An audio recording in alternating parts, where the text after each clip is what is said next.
Good evening, everyone, and thank you for being here, to those in person, to those who are live streaming, and to those who are joining us from Catalina. I will ask our General Counsel to take a roll call. Thank you. Member Lopez. Vice President Otto. Here. President Craighead. Here. Member Benitez. Here. Member Miller. Here. Student Member Arroyo. Here. We have a quorum. Thank you. And I will ask our student board member to lead us in the pledge. Please stand.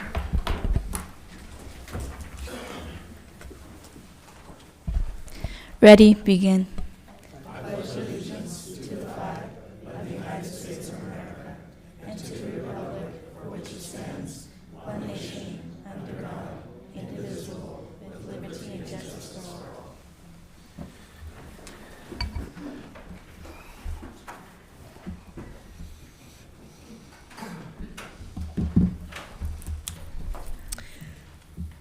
The board has been meeting in closed session regarding matters listed on today's agenda. The board took action on the following items. On item 3.1, the board voted 5-0 to approve the following actions. To approve the expulsion of student ID numbers 201130-469. The student will be eligible to apply for readmission after January 23, 2026. To approve the expulsion of student ID number 2011535514 and to suspend the enforcement of the expulsion orders pursuant to Education Code Section 48917 and provide an opportunity for the student to attend another school within the district. The student will be eligible to apply for readmission after January 23, 2026. On item 3.3, the board voted 5-0 to approve the appointment of Lauren Lee to acting activity specialist at Cabrillo High School.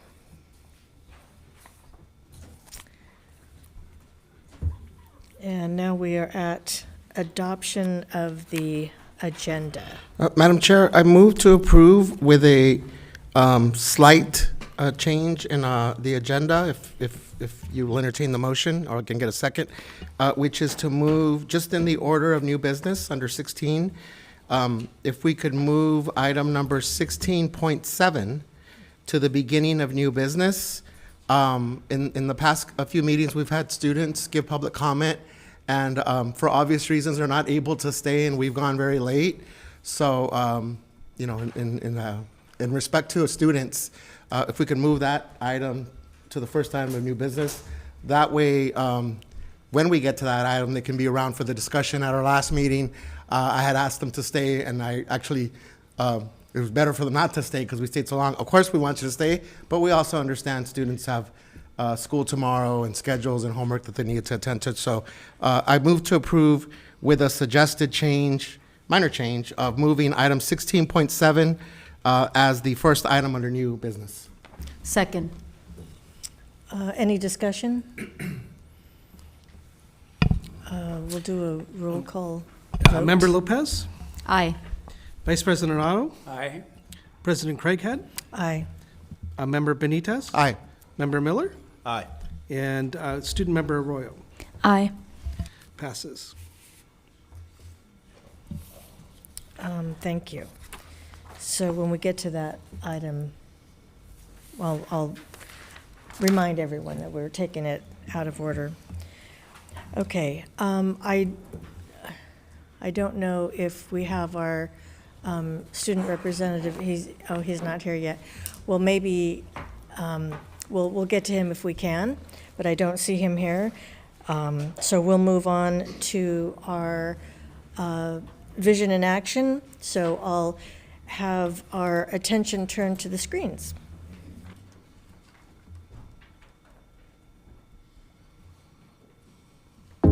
So Teacher Librarian provides access to information for all students.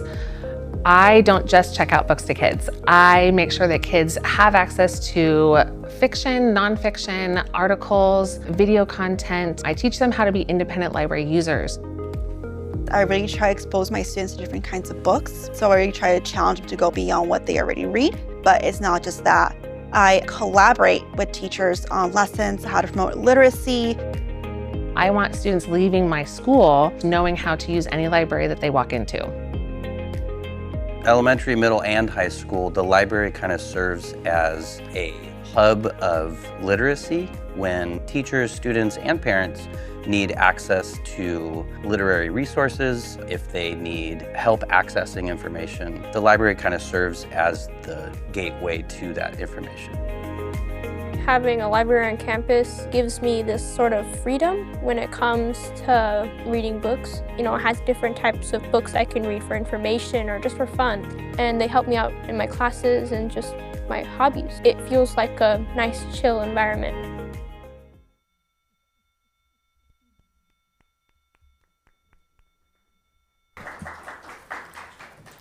I like that she mentioned it's a nice, chill environment in the library.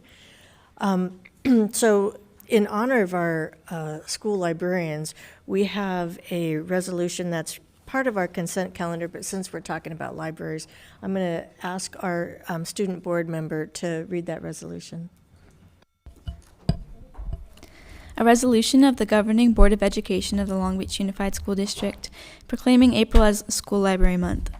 Whereas April 2025 has been designated the 40th Annual National School Library Month, and whereas the teacher librarian's role is to provide the leadership and expertise necessary to ensure that the school library is an integral part of the instructional program of the school, and whereas research indicates that schools with a quality school library staffed by certificated teacher librarians outperform those without such programs, regardless of the school community's parent education levels, poverty levels, ethnicity, or percentage of English learners. And whereas the school library continues to the individual growth and development of all students while fostering both excellence and equity in education. And whereas school libraries provide materials that will develop literary, cultural, aesthetic appreciation, and ethical standards. And whereas school libraries provide materials which reflect the ideas and beliefs of social, political, historical, religious, and ethnic groups, and their contributions to the American and world heritage and culture. And whereas school libraries provide materials to meet individual needs, varied interests, abilities, socioeconomic backgrounds, and maturity levels of the students served. And whereas school libraries are a fun place for students to go, and all students deserve a well-managed library to provide for free expression and access to ideas. Now, therefore, be it resolved that the Board of Education of the Long Beach Unified School District commends and expresses deep gratitude to our teacher librarians and library media assistants, and urges everyone to thank and honor them for their vital service to students.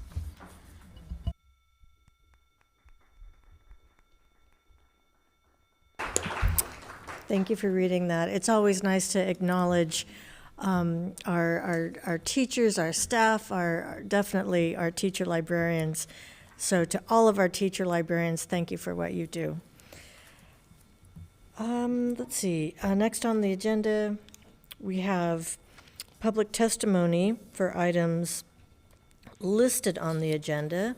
So I will go to our general counsel for that. We have 6 speakers for items listed on the agenda. Okay. Okay. First up would be Jason Goldfisher.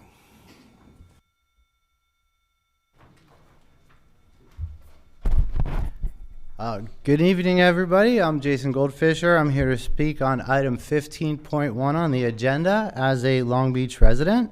But before I get started with that, I'd like to actually say some thank yous. So as a teacher at Long Beach School for Adults, I'm incredibly proud of the work that we do for our community. I want to extend a heartfelt thank you to Dr. Brown, Board President Diana Craighead, and Director Wendy Poffenberger for attending our spring fair last night, and to Principal Nicole Lopez for organizing the event.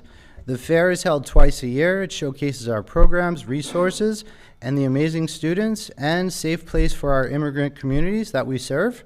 It's always so meaningful when district leadership shows up to see the great work happening at Long Beach School for Adults.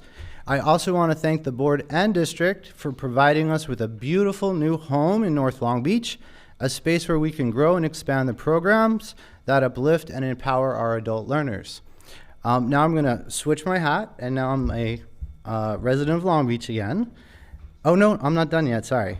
And I also wanted to do a shout out to the band that performed.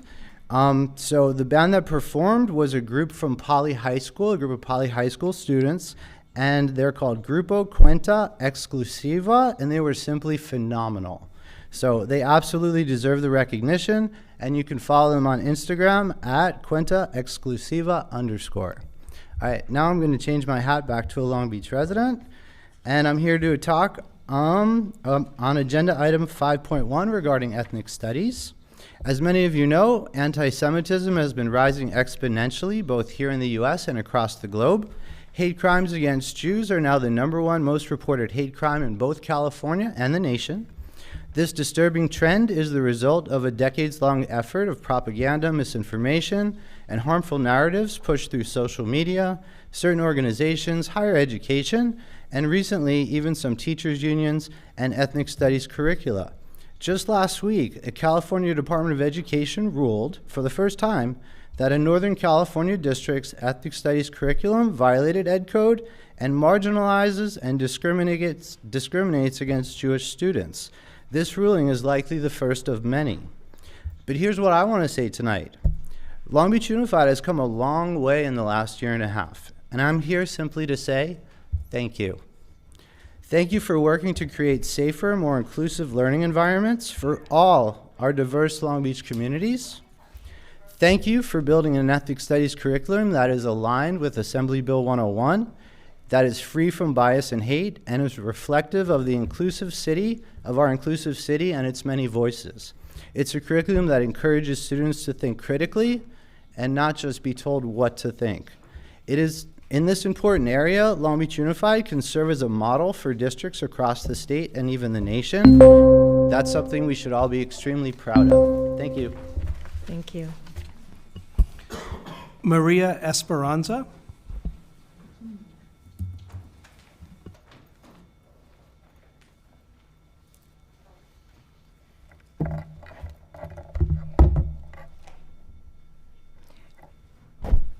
Buenas tardes. Soy mamá, mi nombre es Esperanza Salgado. Soy mamá de ya hijos graduados de high school y la universidad. Good afternoon. My name is Esperanza Salgado. I am a mother of children of high school graduates and university graduates. Hoy vengo en apoyo a estudiantes que están preocupados por cómo ustedes los están apoyando en estos momentos de incertidumbre en relación a inmigración. I come to support students who are concerned with the way that you are supporting them and these moments of related to in relation to immigration. ¿Cuáles son los pasos que como estudiantes deben de estar alertas? A veces las informaciones que se reciben de personas malintencionadas perturban la estabilidad emocional a los estudiantes. What are the steps that as students they should be on alert? Sometimes the information that they receive from people that have bad intentions affect their emotional instability to the students. Ellos están preocupados y no creo que puedan tener su mente clara para estudiar. A mí me gustaría que ustedes pudieran decirles que no se preocupen, que estarán ustedes ahí para ellos. Inmigración tiene su propia voz. Los estudiantes deberían sentirse protegidos por ustedes como distrito. They are concerned, and I don't think that they have a clear mind to study. I would like for you to tell them that they shouldn't be concerned, that you guys are there for them, that immigration has their own voice. The students should feel protected by you as a district. Por años y por experiencias con mi hijo, me decía: mamá, me siento incómodo cómo migración trata a las personas deportadas, y a veces se frustraba y no podía entender por qué el estatus era importante en este país. A como podíamos nosotros como sus papás lo animábamos a seguir adelante, pero hoy los estudiantes están preocupados. Por favor, queremos una respuesta para ellos. For years, and with experiences with my son, he would tell me, Mom, I feel uncomfortable with the way immigration treats the deported people. And sometimes he would get frustrated, and he couldn't understand why the status was very important in this country. How can we, as parents, how can us as parents encourage him to continue? But the students are concerned. Please give us a response for them. Yo como mamá de personas preparadas para ser parte importantes en este país, mi hijo, a pesar de su estatus, es una persona, estudió arte, periodismo, es una persona que está muy adentro y entregado a su comunidad y apoyando a los estudiantes que vienen atrás. Yo le doy muchas gracias al distrito porque yo por años tuve muchas experiencias bonitas y ellos son ahorita, mi hijo es una gran persona, humildemente lo digo, pero orgullosamente lo digo, gracias a ustedes como distrito, porque aquí está la prueba. Mi hijo está adelante. Mi hija, por causas de enfermedad de diálisis, no pudo avanzar, pero le está echando muchas ganas a la vida. Y pues ahorita el apoyo es para estudiantes que están asustados. Muchas gracias. No, ya no lo anoté. Okay. My son, thank you. My son is a person who studied art and journalism. He is a person dedicated to the community. He's supporting the students that are coming forward. Thank you to the district because we had 4 good years of experience. My son is a great person. I proudly and humbly say it. He is a very great person. My daughter, unfortunately, due to her having dialysis, wasn't able to move forward. But thank you very much. Thank you. Next speaker is Irma Ferrara.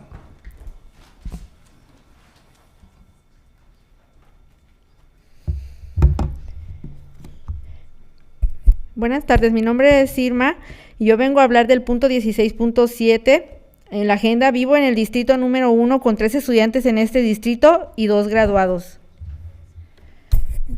Good afternoon. My name is Irma, and I've come to talk about 16.7. I live in the district, and I have 3 students in the district, 2 that have graduated. Estoy aquí pidiendo porque haya más protecciones para nuestros estudiantes. I am here because I want more protection for our students, Para que ellos puedan continuar asistiendo, ya que muchos de nuestros estudiantes tienen miedo. so that they could continue to attend, since a lot of our students are scared. Y quizás algunos no tanto por ellos mismos, sino por sus compañeros. And maybe some of them not just for themselves, but for their peers. Les pedimos que por favor instruyan al personal escolar que distingan las diferentes órdenes que hay y que ICE no les intimide. We ask that you instruct all school personnel so that they learn to distinguish the different orders that are available and that ICE doesn't intimidate them. Y que por favor no permitan que procedan a nada en contra de los estudiantes. And that please do not allow them to proceed with anything against the students. Y que por favor no sigan separando familias porque perjudica a todos los estudiantes. And please don't continue to separate families because it affects all the students. Me gustaría que de alguna manera los informen qué es lo que ustedes están haciendo con respecto a esto, a ellos y a nosotros como padres. I would like to know that if any way possible, you to let us know what you are doing in respect to them and us as parents. Puede ser por textos, con talleres o algo, porque a la actualidad dicen tener políticas, pero nosotros como padres no sabemos y ni ellos tampoco. Les pido tomen atención en esto. Gracias. It could be through text or workshops or something, because actually, you say you have policies, but we as parents don't know of anything regarding this. I ask that you take attention in this matter. Thank you. Thank you. Gabby Hernandez.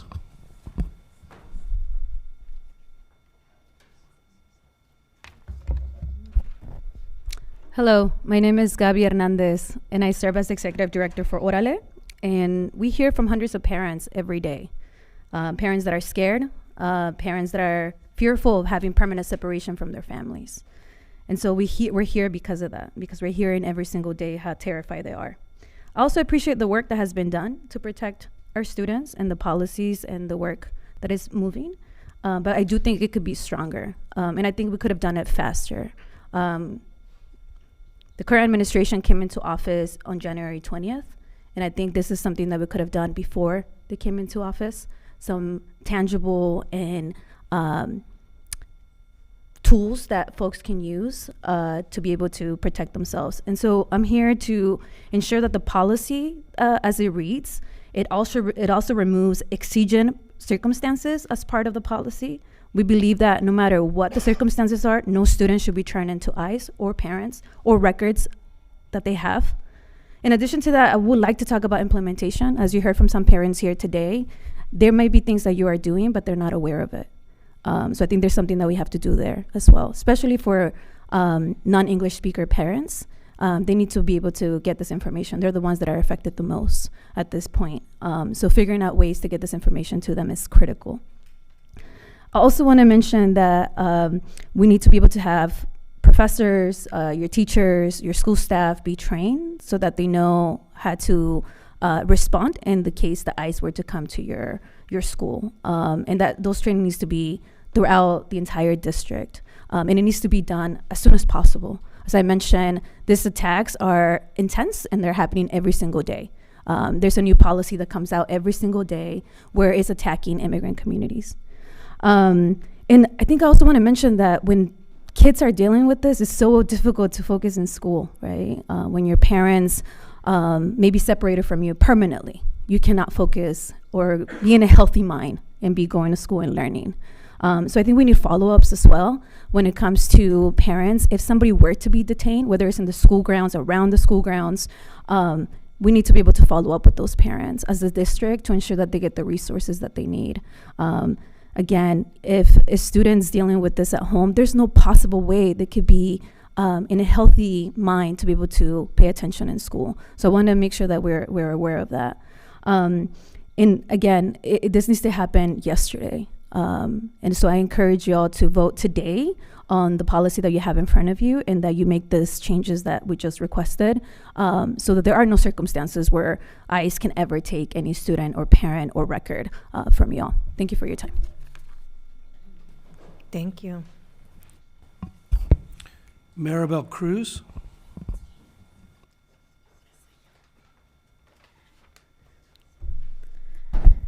Hello, my name is Maribel Cruz. I am the Associate Director with Orale, and I am here as a sister of a 7th grader at Rogers Middle School and as an undocumented person that navigated the Long Beach School District. Let me tell you, being an undocumented student in the school district back in the early 2000s was hard. But what undocumented students and their families are facing today is something that I've never seen before. Immigrants are being targeted every single day, even more so since January 20th of this year. I appreciate what's been done so far, and there are many things that can be strengthened to ensure the safety of immigrant students. But before I share, we must acknowledge that the current administration is using all its legal tools to literally hunt down undocumented people. Locally, we have the power to push back and not accept the targeting of students, families in our communities. As a school district, you should all use your available resources to protect your students and their families.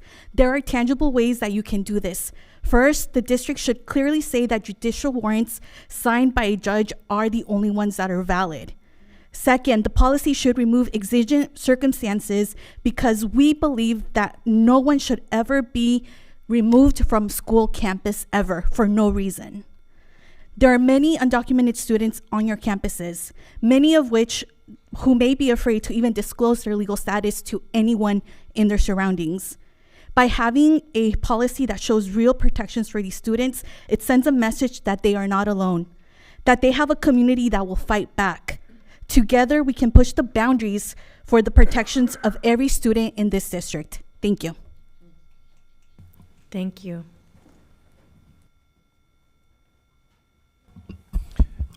Marisol Alcocer.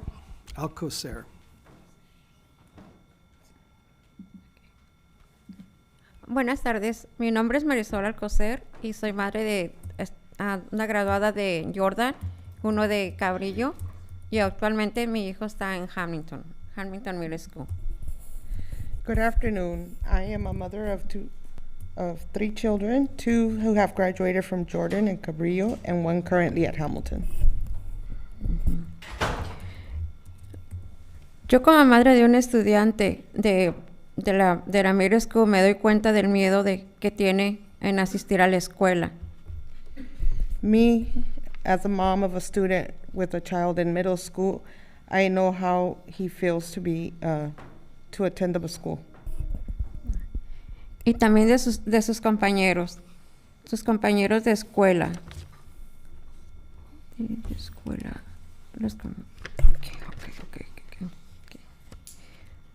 Todos los estudiantes del distrito sería muy devastador que separaran las familias. And also his peers. All of the students in the district, it would be devastating that I separate their families. Y como el distrito de Long Beach no debería involucrar el ICE en las escuelas. And as a Long Beach School District shouldn't involve ICE at schools. Porque ahorita los niños se sienten con demasiado miedo y muchos niños han estado ausentes por lo mismo de que no quieren ir por miedo a que ICE los llegue a deportar. Because a lot of students are scared and they've been absent because they're fearing that they're going to be deported. Es por eso que yo como madre estoy muy preocupada y pido al distrito por favor, de que no se involucre ICE en las escuelas, en ninguna escuela del distrito escolar, ya sea elementary, middle school o high school, y que los niños se sientan seguros. That's why as a mom I am concerned that the district doesn't get ICE involved in the schools, whether it be elementary, middle or high school. Y que de alguna manera hagan saber como ustedes como personal del distrito a los estudiantes que todo estará bien para que no tengan ningún miedo en asistir a las escuelas. And that you let staff know, to let the students know that everything's going to be okay so they're not as afraid to attend school. Okay. Muchas gracias. Thank you. Thank you. That was our last speaker for on-agenda items. Thank you. Dr. Brown, I noticed that you were taking a lot of notes on the subject matter from some of our speakers. Is there something you'd like to share, like clarification on what we've done so far? Just an expression of gratitude for everything that's been said. Many of the things that are informing our policy are actually in the policy that the board will take action on this evening, and they come directly from community input, including those who are present in the room this evening. So thank you so much for what you've shared, and we continue to want to be in true partnership with you. Much appreciation. Thank you. Next on the agenda, we have public testimony on items not listed on the agenda. We have 5 speakers tonight. And the first speaker is Ryan Dennis.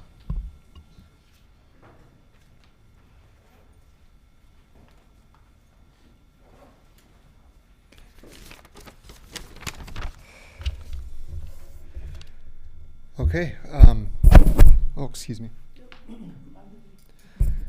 Thank you so much for having me here tonight. Myself and my wife are a parent of a child attending first grade at Emerson Middle School.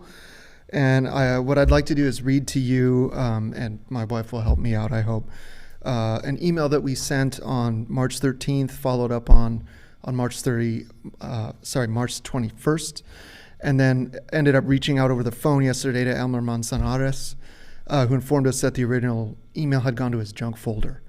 And please forgive me if I mispronounce any names or omit titles, but the email was also addressed to Diana Craighead, Douglas Ott, Maria Isabel Lopez, Juan Benitez, Eric Miller, Dr. Lushandra Priolo, Miruna Watu Laskar, Superintendent Baker, Dr. Valderrama, as well as Elmer Manzanares.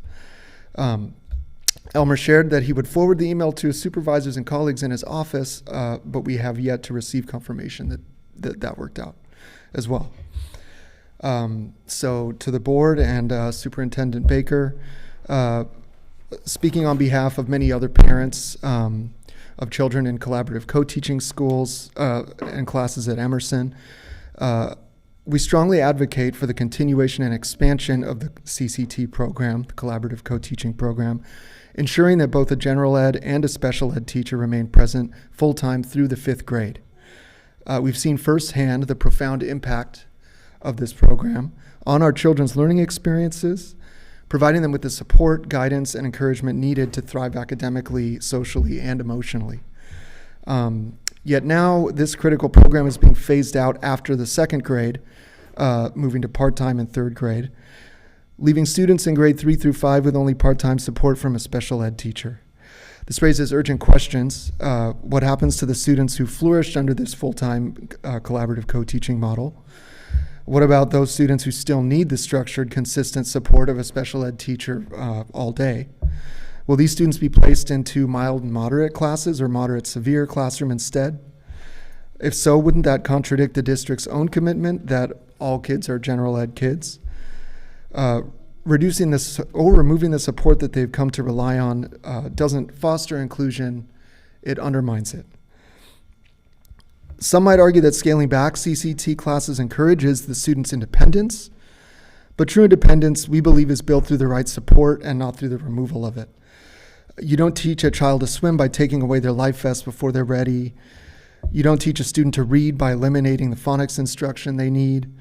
And likewise, you don't create independence by stripping away the foundation that's allowed a student to succeed and gain it in the first place. We do not believe that CCT classes are about dependence. It's about empowerment, provide students with targeted instruction in their least restrictive environment. I'm sorry, but your time is up. Yeah, sorry. Thank you. Thank you. Next speaker is Judith Nguyen. This is a continuation of that email. We are deeply concerned that the reduction of full-day collaborative co-teaching supports raises serious legal and ethical issues.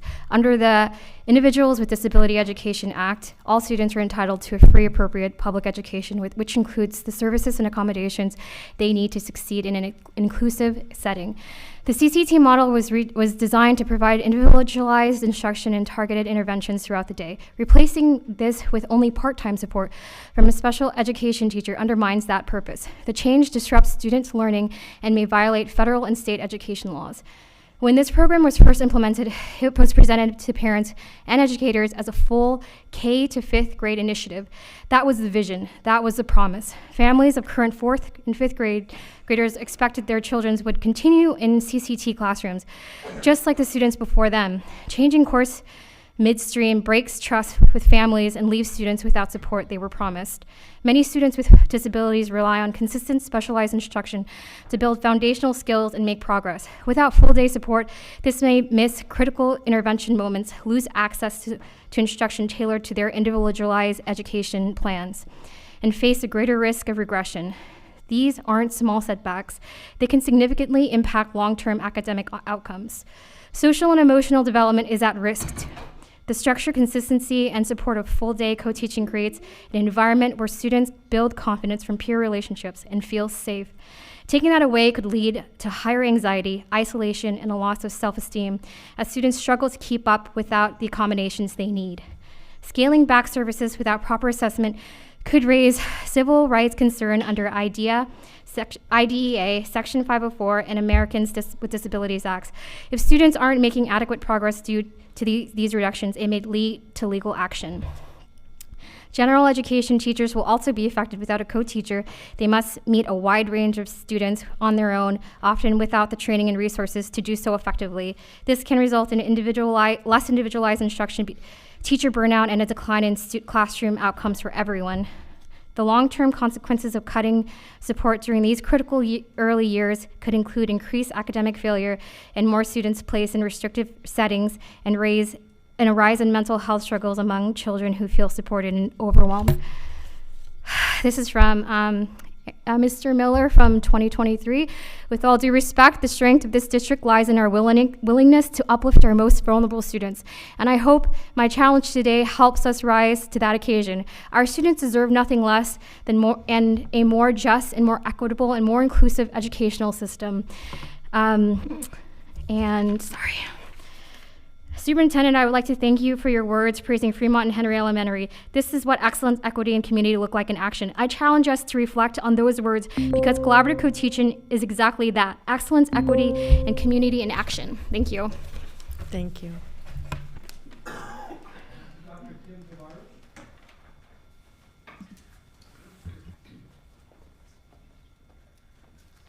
Hello, everyone. Good afternoon, and hello, parents that are here. So I haven't been here for a while. Work has kept me away, but I wanted to come today to talk a little bit about the Black Student Achievement Initiative, particularly the advisory committee that I think I sent a public comment to you all a couple months ago, but it has finally restarted, so that's good after almost a year of no meetings. So for the Black parents listening and folks in this room, just please reach out and get involved if you are interested. And I also want to invite folks to reach out to their school sites for Sankofa meetings on campus or district-wide meetings. Along with that, I've gotten a couple of calls this week and last week that there is some confusion about BSAI funding on school campuses and so on school site. So some schools are using money that they shouldn't be using, et cetera, et cetera. So I'm appealing to the principals of all the schools to make sure that monies are allocated for Black-centered programming on campus is used for that reason, so we don't have another lawsuit like we did with the LCAP. And third, I want to invite folks to the BSAI Symposium, which is our 4th symposium on Saturday, May 3rd. It's a symposium on ribbon cutting at Lindbergh Middle School. And I just want to leave a couple of minutes, a couple of seconds, just to share my thoughts on an earlier discussion that you all were having today about reducing public comments from 3 minutes to whatever. I think that's really, really, really bad. I already got 6 text messages about it, so people are listening and paying attention, and that's not a thing that they would encourage you to do. A quick search on the internet shows schools like the Orange Unified School District, Santa Ana, Linwood, San Diego, all give at least 3 minutes to the public to speak. And the question that the person that was facilitating the meeting asked, what are the other options of community engagement? Crickets, because we don't know where to go if we're not here. I personally don't get any notification from my district my district leader. I don't even know if there's meetings. I get nothing. If I don't come here, if I don't listen to the school board meetings on YouTube, I don't know what's going on. So if we're not coming here and our time is cut down, I really think that that's doing a disservice to the public. So thank you. Thank you. Rochelle Scheel.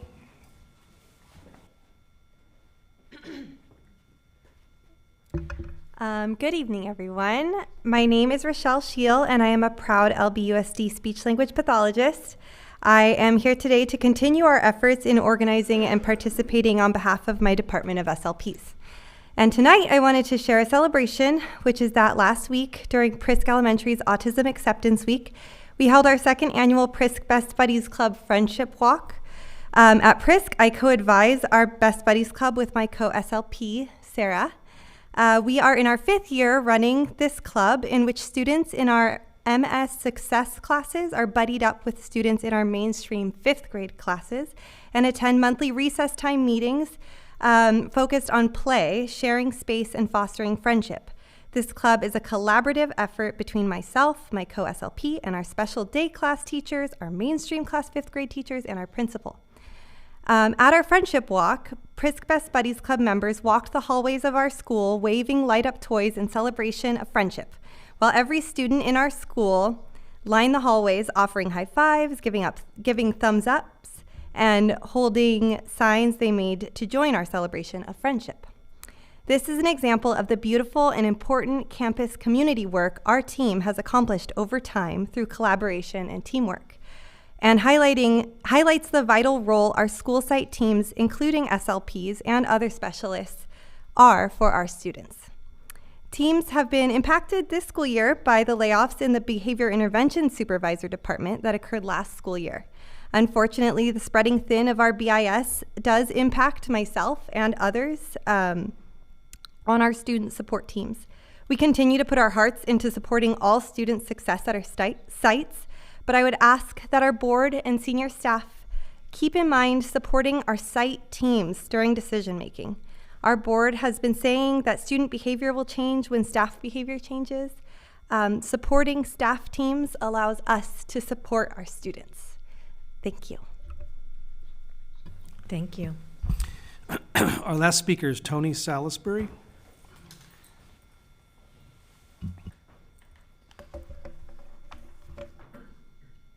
Hello, my name is Tony Salisbury. I am a licensed speech-language pathologist, and I hold an advanced certificate in assistive technology. And I won't make you listen to the whole speech that way. So I specialize in something called AAC, which is Augmentative Alternative Communication. I am a licensed speech-language pathologist, in case you couldn't understand that. And this is what I do all day, is I help students access the curriculum through augmentative alternative communication systems. And they can be as simple as holding up 2 pictures and saying, do you want the juice or the milk? Or they can be as complicated as a device that sits on a child's wheelchair on a mount and watches their eyes, and they communicate with their eyes. By accessing that computer with their eyes, they can access and activate different buttons that will say things for them. So right now there's me. Last year we had 3 of us, and we lost one through downsizing, and we lost another one through, she'll be back, she's on maternity leave. And I've had assistants, subs come in and help me once in a while. And I'm really tired right now, so if I don't sound real clear, that's why. I was asked to come and talk as part of the speech pathology group and just tell you some of the things that we do in our department, because I think a lot of people don't understand what we do. One of the things so this is my responsibilities list. So I have to create consult notes on every student that I talk to, or I have to add to their consult notes. I create order forms for non-iPad items, and submit those orders to the district. I have to let's go down this one. It's much easier. So I have to, so what we do is in our department is we do assessment and training of staff and families. We also do setting up devices. So we purchase devices, we set them up with apps that we can communicate for a student, and then we send those out and we train the people how to use them with the students. And then when they break or they glitch or anything, we get emails and phone calls saying, it's doing something weird, and then we have to help fix those and figure out what goes on. I actually love my job because I really love solving problems, and I spend a lot of my day solving strange and odd problems. It's amazing what can happen with AAC. So I just, I know my time is up. I just wanted you to know that we are responsible for over 600 iPads. Your time is up. Sorry. Thank you. Thank you.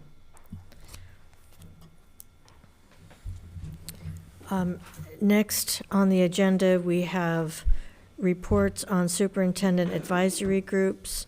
We'll start with the business budget and policy development report. Dr. Benitez. President Craighead, I was unable to attend today's meeting, so I have nothing to report. Not sure if you have anything to report out from that meeting? I don't have anything to report out, but the policies coming forward would be our bylaws, outside of the policy that we have on our agenda tonight. Yeah, thank you. And next we have instruction and student learning supports. No report tonight.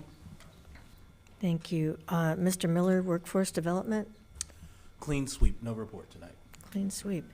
Mr. Otto. Well, we had a workshop this afternoon from 2 to 4 about student outcomes focused governance, and we learned a lot, I think. And we also have that subject on our agenda tonight that we will be hearing from our teacher, if you will, on the implementation timelines, and we'll also talk about where we are on bylaws. So I'll let that speak for itself. Thank you. And next on the agenda, we have the consent calendar. Move approval. Second. I'll have Mr. Real take a roll call vote. I do have some I'm questions. sorry. I did skip discussion. I apologize. I do have some questions on item 14.4. Can you elaborate on how the revised middle and high school courses will reflect LBUSD strategic plans and objectives? And that's one of my questions. I have a few more. Thank you for your question. The courses before you include functional academics courses, which are courses specifically for our moderate to severe students. The additional courses are ELD courses in drama, as well as a general drama course for middle school. The drama course ELD is a supplemental course, if you will, to our current CCR course, which is a course specifically for our English learners who have not reclassified. So this allows them to continue to receive ELD support without having to repeat the existing coursework.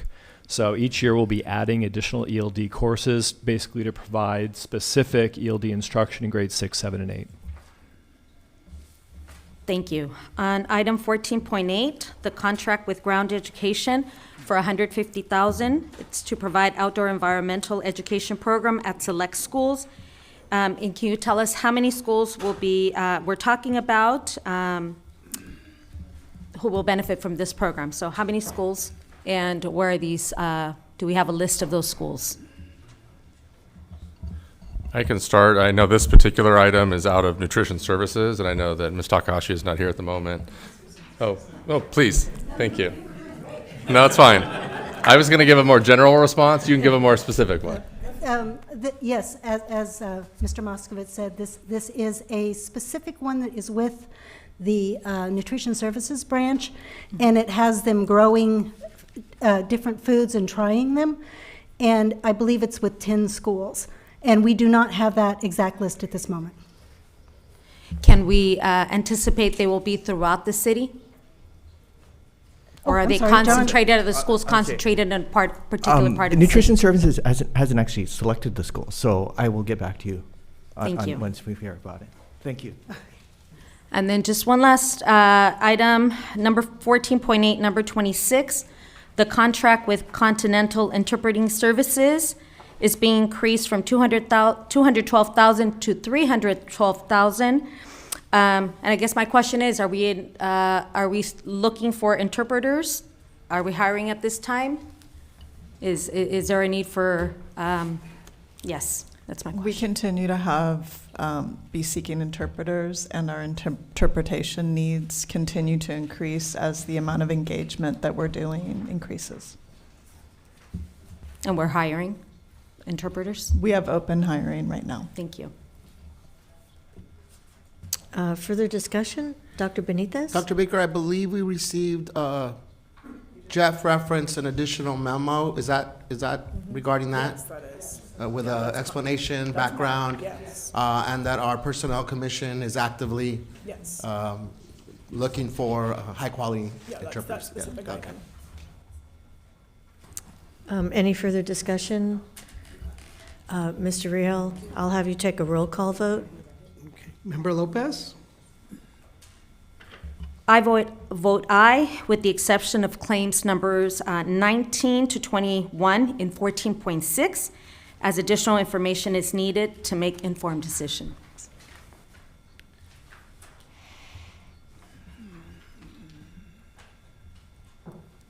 Okay.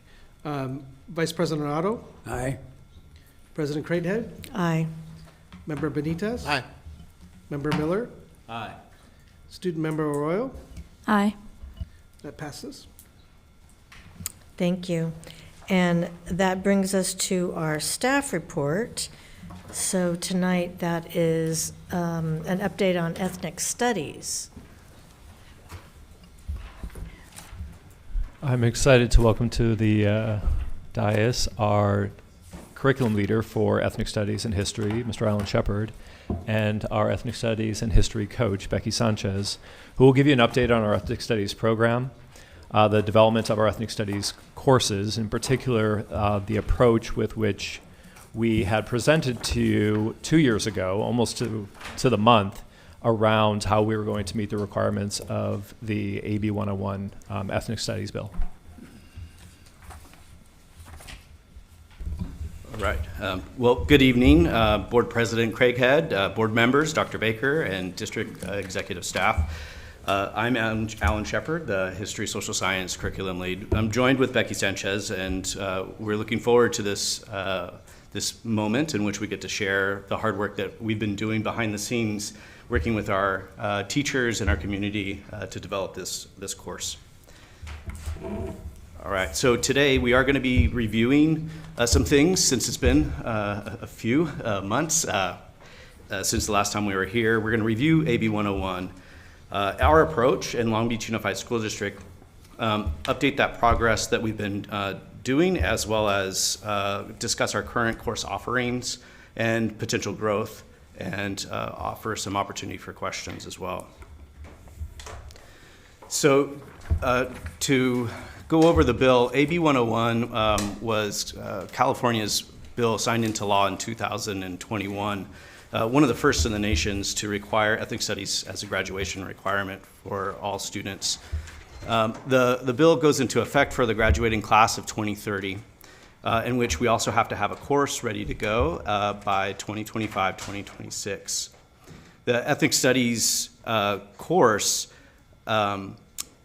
provides opportunities for our students to learn about history, cultures and struggles and contributions to American society of historically marginalized peoples, which often has been untold in U.S. history.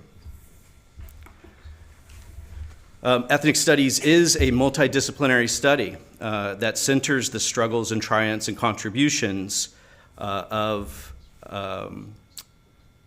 the creative spirit of racial and ethnic minority groups from their own perspectives.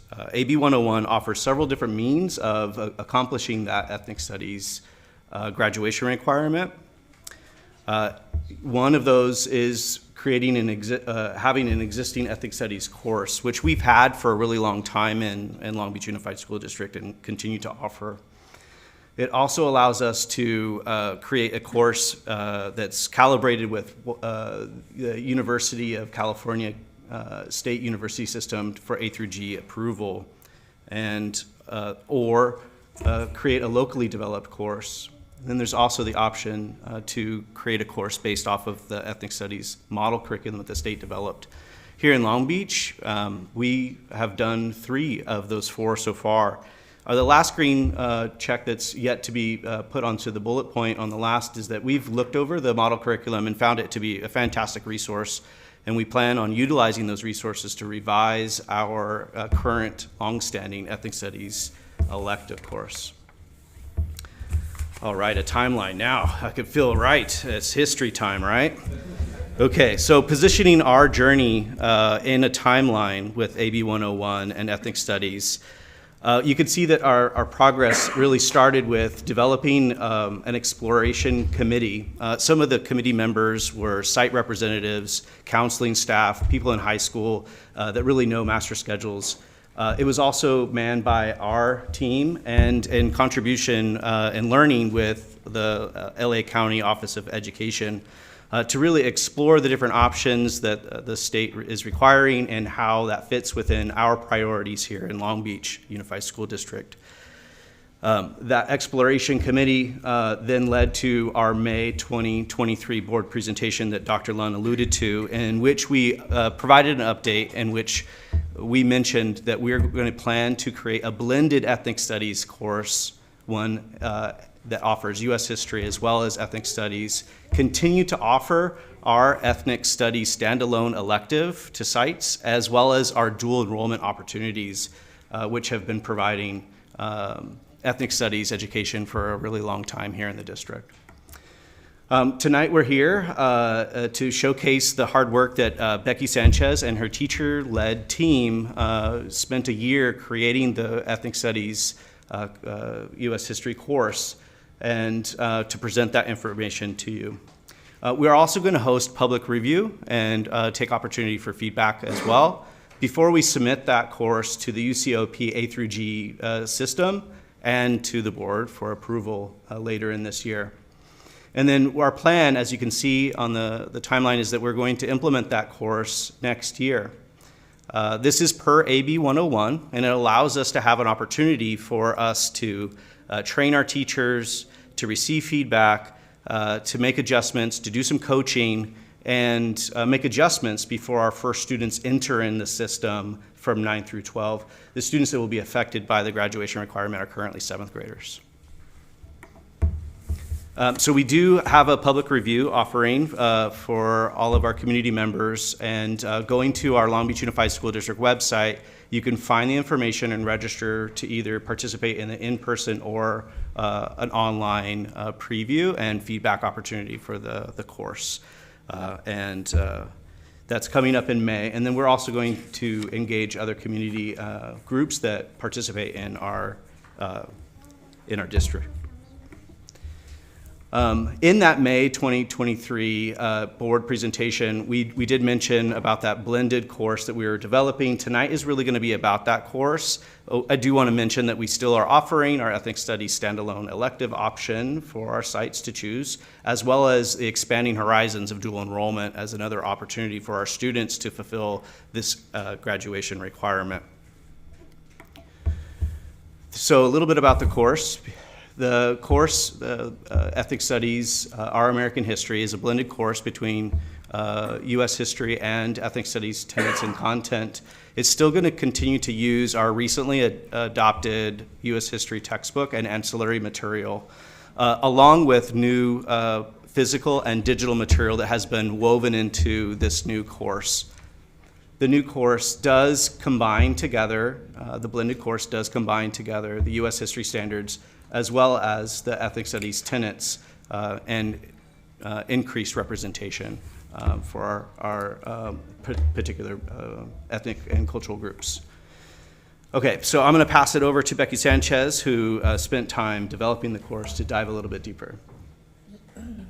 Thank you. Good evening, everyone. So ethnic studies is a broad term that incorporates 4 main disciplines, often referred to as the 4 core groups, but it's important to acknowledge that each one of those disciplines encapsulates several experiences. So for example, when I say Asian American studies, it's not just East Asians, it's also South Asians, our Desi Americans, also Cambodians, Filipinos, and our Pacific Islander communities, and all the different nations and ethnicities that exist within that region of the world. Also, we wanted to make sure to not just include those 4 core groups in this blended class that we created. So from the earliest stages, we knew we wanted to also include our LGBTQ2+ community, as well as Jewish Americans and Americans with disabilities, because we wanted to provide opportunities for more of our students to see themselves in the curriculum. And I also do want to add on that none of those categories are mutually exclusive, especially the last 3 definitely exist within the 4 core groups as well. And we're going to be exploring these experiences through our ethnic studies tenets, which were created after reviewing the frameworks and the themes of multiple universities and districts to see how other folks were approaching it. And we consolidated them into 4 main themes that will be woven throughout our curriculum. So the first is identity, helping students affirm their roots and recognize the potential within their communities. Also, critical consciousness, where they'll be evaluating how justice has played out throughout our history. Also, resilience and agency, helping them build empathy, hope, and self-worth while imagining better possibilities for the future. And lastly, civic engagement, because we want to make sure that our students make well-informed, positive action within their communities moving forward. Now, teaching U.S. history through an ethnic studies lens will require some shifts in the way we teach, but those are going to be powerful steps that will benefit our students and the communities we serve. So as I begin to talk about the instructional shifts that will be necessary in this new endeavor, I want to preface this slide by saying we have amazing 11th grade U.S. history teachers in our district. So when this slide says traditional history courses, we mean historically, not our teachers right now. So way back in those history classes, which happened in some of the classes I was in when I was a youngster way back when, in those history classes, a lot of times kids were tasked with learning history meant memorizing, rote memorization of names, dates, and facts, who, what, when, where, why, and it was all done by reading a Eurocentric, individualistic textbook written from a deficit lens. In a blended ethnic studies history class, there will be student-centered inquiry, the inclusion of multiple perspectives, and what Alan would describe as students doing history by practicing historical thinking skills, developing their own arguments, and supporting their arguments with the evidence they uncover in their inquiry. Lastly, there's a common misconception that ethnic studies promotes victimization by focusing on harm and injustice.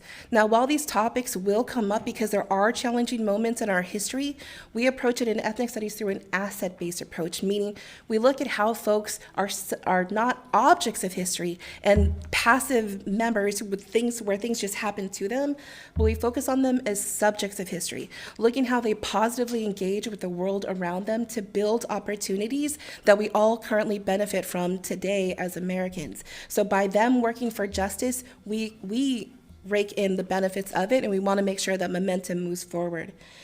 But let's take a quick look at what those instructional shifts will look like in the curriculum. So on this slide, I'm going to share the 2 required tasks from our current 1920s unit, and on the next slide, we'll look at a couple of examples for our upcoming 1920s unit. So in our current 1920s unit, there are 2 required assignments. The first one is about the prohibition, and the second one has students look at an American newspaper and the testimony of a Texas farmer and how those indicate that some Americans were against Mexican immigration. Now, this last one kind of shows a distinction between history and ethnic studies, because in ethnic studies, we do our best to examine history through the perspectives of the groups that we're studying. So not just the things that other folks said about them, but the things they said about their own experiences and the actions they took in those time frames. And I forgot to mention, the way that students will be showing their learning can be happening in a multitude of different ways. So whether it's essays or debates or presentations or visual products, and the decision about how they demonstrate their learning will all be based on student needs and interests. But now let's take a look at a couple of the required tasks for our upcoming 1920s unit. The first one is looking at the ways diverse women contributed to the women's suffrage movement. So including multiple groups that you can see highlighted here. We have resources to help students discover what those look like. And these are stories that are often completely absent from history textbooks. Another one of those learning opportunities will involve students examining the ways that Asian and Desi Americans used advocacy to challenge the barriers that were placed between their communities and citizenship. But to give you a clearer sense of what the shifts will look like, we're going to look at the ways the framing of a particular lesson looks like in history versus ethnic studies. So the resource that's pictured there is a wonderful resource. It was created by the history department at UC Irvine. Now, in that lesson resource there, it's loaded with rich primary sources. It includes articles from Black-owned newspapers, it includes letters from African Americans, it includes photographs, it includes poetry, all created during the Great Migration in the early 20th century. It's a wonderful resource. I would recommend this to any good history teacher. And it has two inquiry questions that students are tasked with answering with this lesson. The first one is, why did African Americans move to the North during the early 20th century? And how did African Americans create a new culture out of their urban surroundings? Again, these are great questions. There's nothing wrong with them.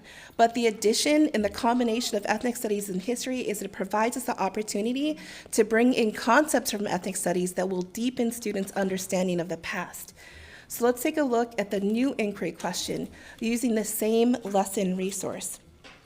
So our new question could be, how did African Americans express self-determination during the Great Migration through addressing their needs, supporting one another, and spreading hope to other regions of the country?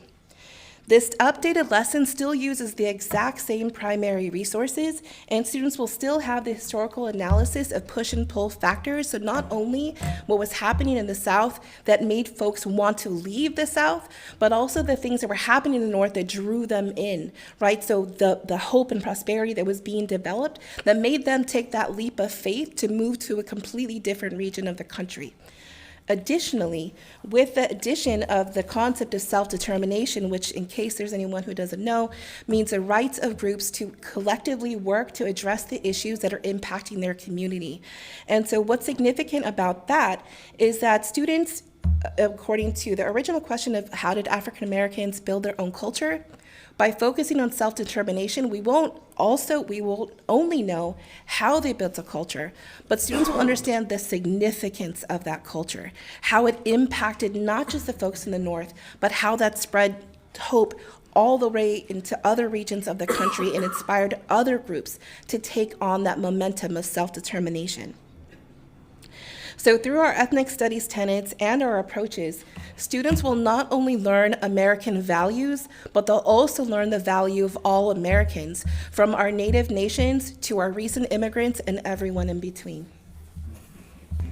I want to take that class right now. I'm pretty inspired by that.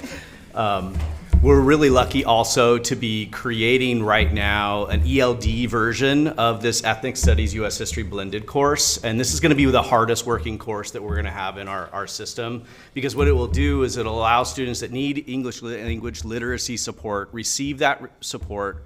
They'll receive a credit for their history course and ethnic studies graduation all simultaneously, without preventing these students from accessing the rigor and the standards and the ethnic studies tenets that they will be receiving in this course. They'll be on pace with their English-only peers, and that's what for A through G compliance, and that's a really important category for us to complete. So for our course for ethnic studies and our graduation requirement, you can see on this table that most of our students are going to be completing their ethnic studies graduation requirement in their 11th grade year. We still have the ethnic studies standalone elective course, which will be an option for sites and for students throughout their 9 through 12 experience. our Ethnic Studies, our American Histories course, and the ELD companion version will be that 11th grade experience for our on-level students. And then we'll also have an opportunity to grow into AP African American Studies as well as AP US History as courses that we are planning on offering as US History as well as Ethnic Studies graduation requirement. We're still offering our Ethnic Studies dual enrollment options, and then for students that needed a second chance to complete that graduation requirement, the APEX or online systems that we have for credit recovery will be that opportunity for them as well. Our AP African American Studies course, just recently, the College Board announced that it will receive A credit. It's already passed through the UCOP A through G system, as well as Ethnic Studies graduation requirement in California. So we look forward to mapping that into our system here locally. And then for AP US History, we've started to plan out a committee as well as a plan to see the curriculum that is available inside the AP US History course description and create a local syllabus so that our students can receive both AP US History as well as the Ethnic Studies curriculum at the same time. With our students completing their Ethnic Studies graduation requirement in U.S. History classes at 11th grade level, there wouldn't be a need to impact any FTE for our sites, so that's an important aspect as well. So for supporting our teachers, as I mentioned earlier, from the timeline, we get a long launch ramp for this. So next year, we're going to be implementing the course that was just created, and then we'll have time for us to train our teachers that are implementing that course through in-person training, as well as dedicated staff coaching, Becky Sanchez, our expert, and also offer small group support, as well as asynchronous training for those teachers that aren't able to make the in-person. We also would like to offer strategic support for any sites that are looking for additional support in helping their history teams in adopting and learning this new curriculum as well. All right, so if you have any questions, we'd be glad to answer them. Alan, Becky, thank you. You know, I'm super excited. You know, as a professor of history and ethnic studies, this is super exciting news. Thank you for the heavy lift. You and the teachers and the partners involved. This is one of those things that California does from time to time, which is passes policy for a good thing, but it doesn't fund us to do these good things. So I'm hoping that you can elaborate a little bit more on two items, and I'll identify the items and just, hoping to hear a little bit more. And if some things are yet to be finalized or determined, I'd love to hear that. And I'm going to use, I leaned over and I saw Greg here. I'm going to try to use a student outcomes focused governance approach, because at the end of the day, as a board, one of the things that's important to us is, okay, what are students going to know and be able to do? Right, in connection to our board goals. So first is kudos for the intentionality behind the public review process. So I'll say both of them, and then that's one of the things I like to hear more. Just process-wise, what are we hoping to do there? I don't have to share it with you two that ethnic studies is only here because community demanded it to be at universities, and because the community determined what would be taught, who would teach it, and students, many young people, including students, fought for that and risked their lives. And students, particularly at UCLA, lost their lives for us to offer ethnic studies. So I don't want that to be lost on the importance of this work, not through just a historical lens, but the two oldest Chicanx studies departments in the country are at Cal State Long Beach and at CSUN, right? That's here. This isn't in Texas, nothing against Texas, right? This is in Florida. This is here, right? This is 15 minutes away. One of the first departments of ethnic studies was created by community, by students, by young people, and it's at Cal State Long Beach, all right, the other right up the 405 freeway. So I'm hoping you could speak a little bit more about the public review process, the importance of the engagement of community. And then the second, I'm so glad to see the illustrative examples here of the curriculum and the requirements. I'm hoping that maybe we can hear more about how we're also maximizing the knowledge and the assets that are here in our very own communities. We have experts, right? We are on sacred land. We have from time to time done land acknowledgements in our district. I just mentioned the two, first Chicano Studies, Chicanx Studies departments are here. And I don't, I'm highlighting the civic engagement, the last tenet, right? The civic engagement, that it's one thing for us to think, the history of marginalized people. I know you're not saying this, right? But I don't want it to be lost on us that these are ongoing, daily social justice struggles, and that we have expertise here. We recently had at the Historical Society of Long Beach a photo exhibit of those Chicanos that started ethnic studies at Cal State Long Beach are right down the street from here. Right? Well, we just celebrated the life of Carmen Perez, a lost life. And again, so just wondering, okay, so how do we tap into these assets, the knowledge, the expertise that are in our communities? Because we also know that ethnic studies, place and context are very important, right? And so when our parents are speaking and our community members are speaking, this is ethnic studies. We saw it today here in public comment. So hoping that you could sort of just speak more to those two things and what they may look like and how important it is for our communities to know that this work is not just about seeing ourselves, but in that process of seeing ourselves in this work, that leads to better student outcomes as well. Yeah, thank you. So I'll start with the public review that you mentioned. So we are going to host 2 different in-person and 2 online public review opportunities for our community. We are also planning on working with our partners, our community groups as well. And we're going to use the same protocol for curriculum adoption, where we're going to open up the curriculum and receive our community's feedback. And then from there, we'll determine what we can do as far as actionable items or things that we can attend to based off of reading AB 101 and what we need to do for the curriculum to ensure that it is still compliant with our university system for A through G credit, as well as ethnic studies per AB 101. So we look forward to hearing from our community. We've been engaged with our community in several different avenues throughout the creation, whether it was Becky Sanchez's teacher expert group that helped to co-develop the course, whether it was us attending Los Angeles Office of Education trainings on ethnic studies, as well as receiving community member input, as well as and online resources like the ethnicstudiesresource.org brought to us by JFED as well. And then I'll turn it over to Becky to speak more about local expertise. So I'm really glad this came up and I'm not sure if I'm allowed to share this or not quite yet, so take it with a grain of salt. So I truly believe, so we have our blended course, and we're going to be working on helping make sure teachers are prepared to be able to handle that in the best way possible.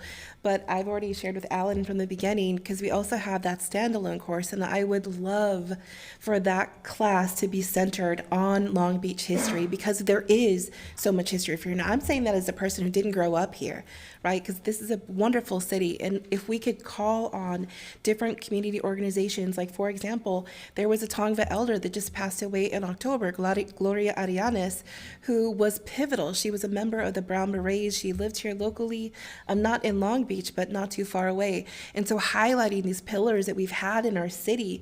And so I'm hoping once we get this settled that I can work with, and if anyone else is listening, any community organizations, like, please, I would love to learn from you, so that way kids know, not just to look at, so for example, in my Saturday class that I teach in the dual enrollment class, I would say we need to learn about our own ancestors, but we also need to learn about our American ancestors, because we have things to learn and teach from one another. So in an ideal world, I would love to have the the standalone elective, still draw on ethnic studies themes that really focus it here on home so kids can learn to appreciate our community and all the different facets that it has.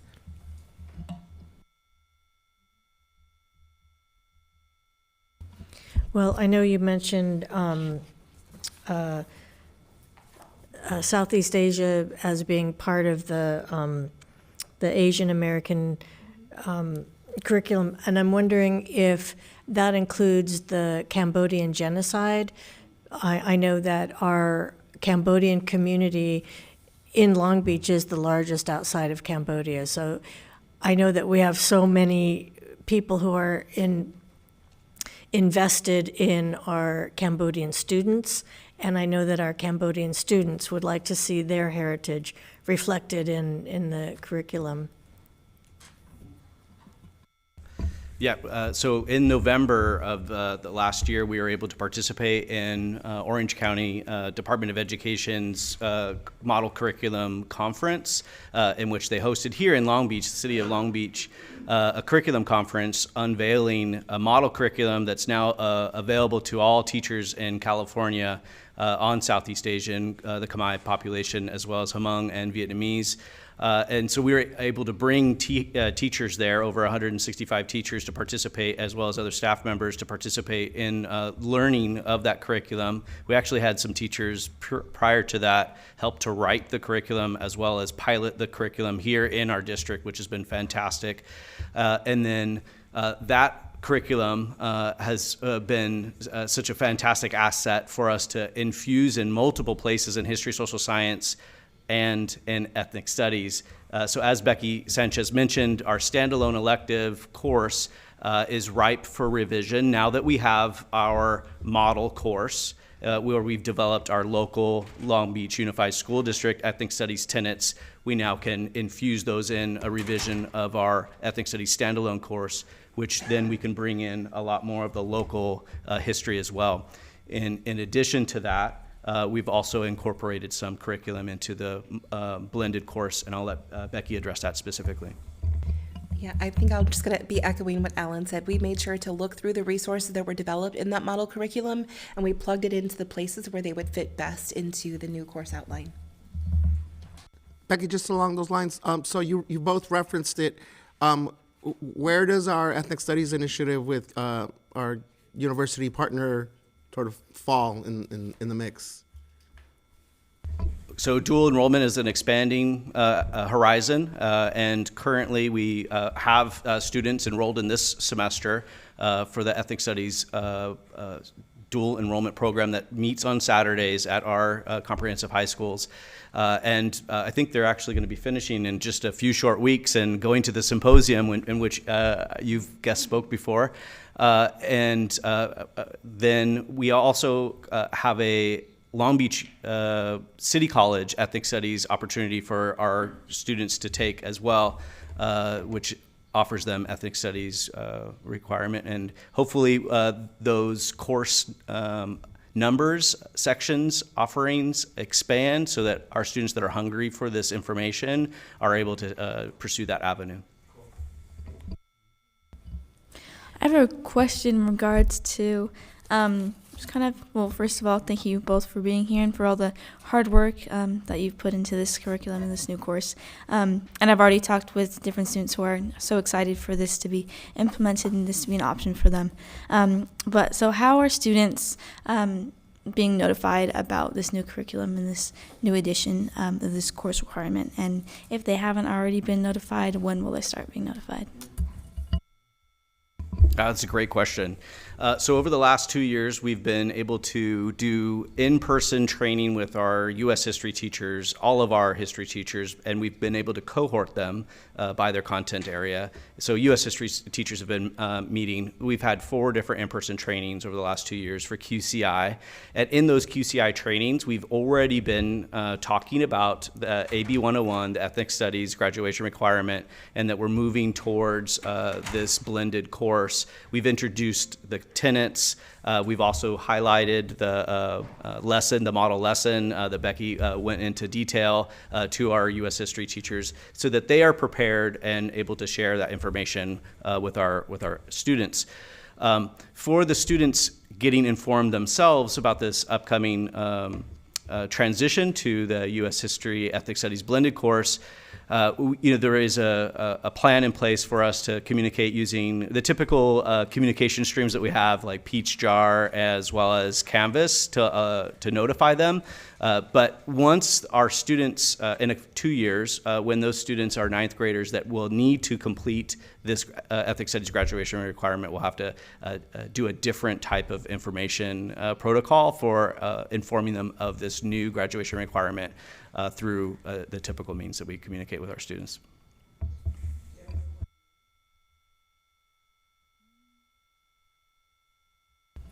Not off the top of my head, but I'll think about it and I'll let you know if I have any. So.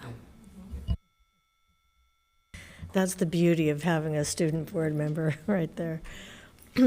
So as far as the ethnic studies tenets are concerned, would there be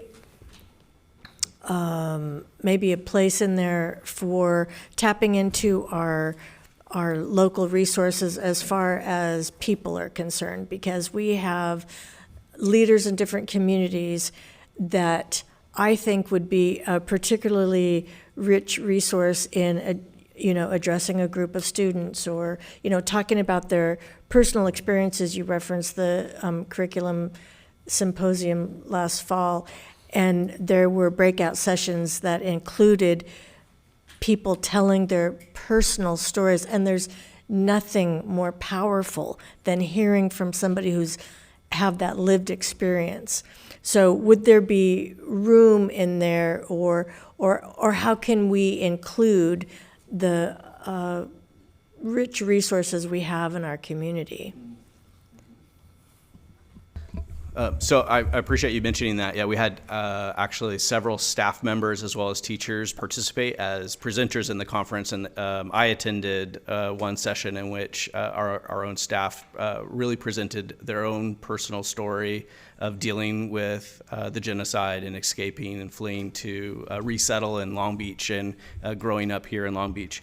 So I'm very much connected to that question. I think the best thing that AB 101 allows us is that we're going to launch the course this fall, even though the students aren't in the system yet, so that we can receive feedback from our communities. We can make adjustments, and we can start to include and bring in that local praxis, that local expertise, and infuse it into a more refined curriculum that includes our story from beginning to end. Alan, with that in mind, normally when we roll out new courses, we'll do a single day of training for that new course. Can you talk a little bit about our initial ideas around the rollout and how it will be different with this particular course? Yeah, we're very fortunate. As was mentioned, normally we get a single day of training, materials and curriculum smashed together in one packed full day. Which is a lot, and then it leaves teachers to kind of learn as they are implementing, receiving coaching, and follow up from their department heads through our support as well. However, this course, we're very fortunate in which we're going to be able to offer 3 in-person days next year, as well as the asynchronous support for basic understanding for anybody that misses a summer launch professional development training. And then Becky is our dedicated coach to support teachers and departments in this work for sites that are able to bring us in and have us attend some of their on-site training days or their release days or their department meeting days in which we can take advantage of that. And then we're also planning to have after-school support coaching and sessions, 9 sessions across the year, 1 a month, to support teachers in their implementation of this new course just this year, so that we can ensure that our teachers see the change, they recognize the change, they're able to implement the change, as well as our support with administration and site supervision and management. Dr. Lund, so as we know, the delivery of content is one thing, right? But the pedagogical approach to ethnic studies also requires a shift when we talk about culturally affirming, culturally responsive, will that be embedded in these trainings as well? Because it's one thing to teach someone content, right? But the whole point of this, according to the tenants, is not just around a traditional offering of memorizing names and places, right? So can you talk a little bit about that, Alan?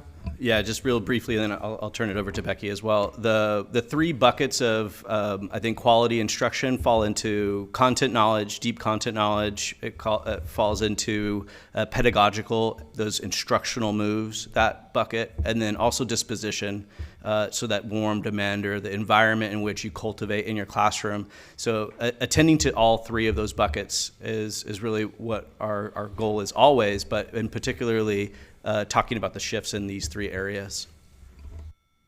I think in addition to that, in the opportunities that we've had in the last 2 years through our QCI trainings, we've made effort to make sure teachers were aware of what culturally relevant teaching is, not just in content, but the way we deliver it, the types of products we have students create, the relevance that they're feeling with the material. So that type of modeling, I'm hoping to continue in the summer training, do as much as we can with asynchronous training, but definitely in those monthly meetings. So that way, because the thing we definitely want to avoid is that this is just another history class. Because as you know, ethnic studies isn't just history, it's multidisciplinary, and the effectiveness comes in through the relationships.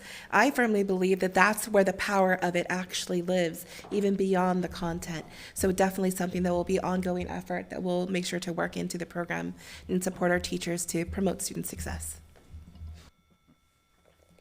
And this is just more of a clarifying question. As we talk about blending ethnic studies with our history courses, obviously this is a requirement for high school graduation now, but with that said, this has no impact on A through G requirements, correct? Or because it's going to be a blended course, it will still help satisfy those A through G requirements? Just confirmation. Yeah, absolutely. So the ethnic studies graduation requirement is just a graduation requirement. U.S. history is A through G, it's A credit. So because we're blending the course together, students will be able to complete their high school graduation requirement for ethnic studies and for history, as well as their A credit for history simultaneously. That's what I wanted to hear. Thank you. Yeah. Do we have any further questions or comments? In that case, thank you very much. I know that's a much anticipated update. Yes.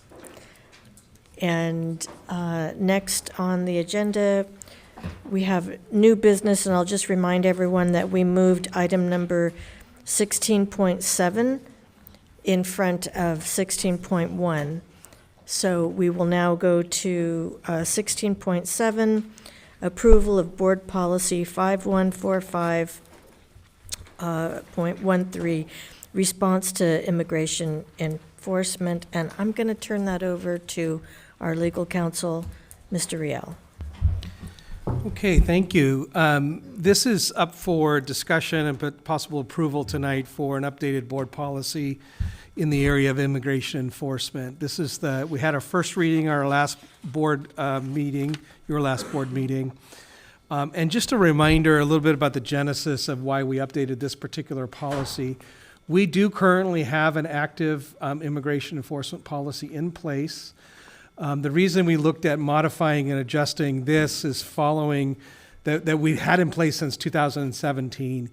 We wanted to update the information into several different policies, one being the board policy and also an administrative regulation that provided a little bit more clear guidance specifically on immigration enforcement on our campuses, which is the reason we took our initial policy and made sure that those pieces that we put into the administrative regulation and the board policy were consistent with the Attorney General's recommended board policy or guidance, as well as the California School Board Association guidance, and then modified and adjusted that based upon feedback we received from the community to come up with the current version that we have in front of you today for the board policy as well as the administrative regulation. The reason that we wanted to make sure that we separated it so that this was a clear usable piece for responding to requests for information, responding to immigration enforcement activities on campuses, is for that clarity. And this will be accompanied by additional materials that we've been providing to our school sites, as well as a training component associated with making sure that this policy is provided, is trained on, and is implemented. So that's a little bit of the background of what we have for you today, up for discussion. Madam Chair, can I make a motion here? Yes. So, and I'm torn here because I understand the urgency to act with strength. At the same time, we've heard public comment today and in the last couple months. I have several questions regarding what Jeff just shared and what Dr. Brown has shared about the policy as it sits. What I'm more concerned about is in the last 24 hours, we did receive communication from the ACLU, and I would hate for this to become a wordsmithing on the fly today, given that we want to be very intentional, first and foremost, to ensure that our students and families are safe, right? So the strongest possible policy. I honestly just haven't had a chance to review. We literally just got the ACLU, with suggestions. Some of them were referenced in public comment, have been referenced in public comment. So I do worry that by acting with urgency, that we, in our haste, don't account for things that I think need to be reviewed by our general counsel, things that quite honestly, I haven't had the opportunity. We just got them this afternoon, within the last 24 hours, and understanding that there are critical areas around not just the policy, but then our administrative regulations, how this will be implemented at schools, trainings that will be required of all staffs, how we communicate this to parents, families, caregivers, and students, how this rolls out across our district, how we use those resources at the district level and maximize that not everyone may be aware, right? The interpretation and translation that's required. So I'm saying all of this to motion that I would urge our board to not take action on this item today, that we can have a vibrant and healthy discussion. It gives time for us to see what the ACLU recommendations and drafts are, gives time to our team, our general counsel.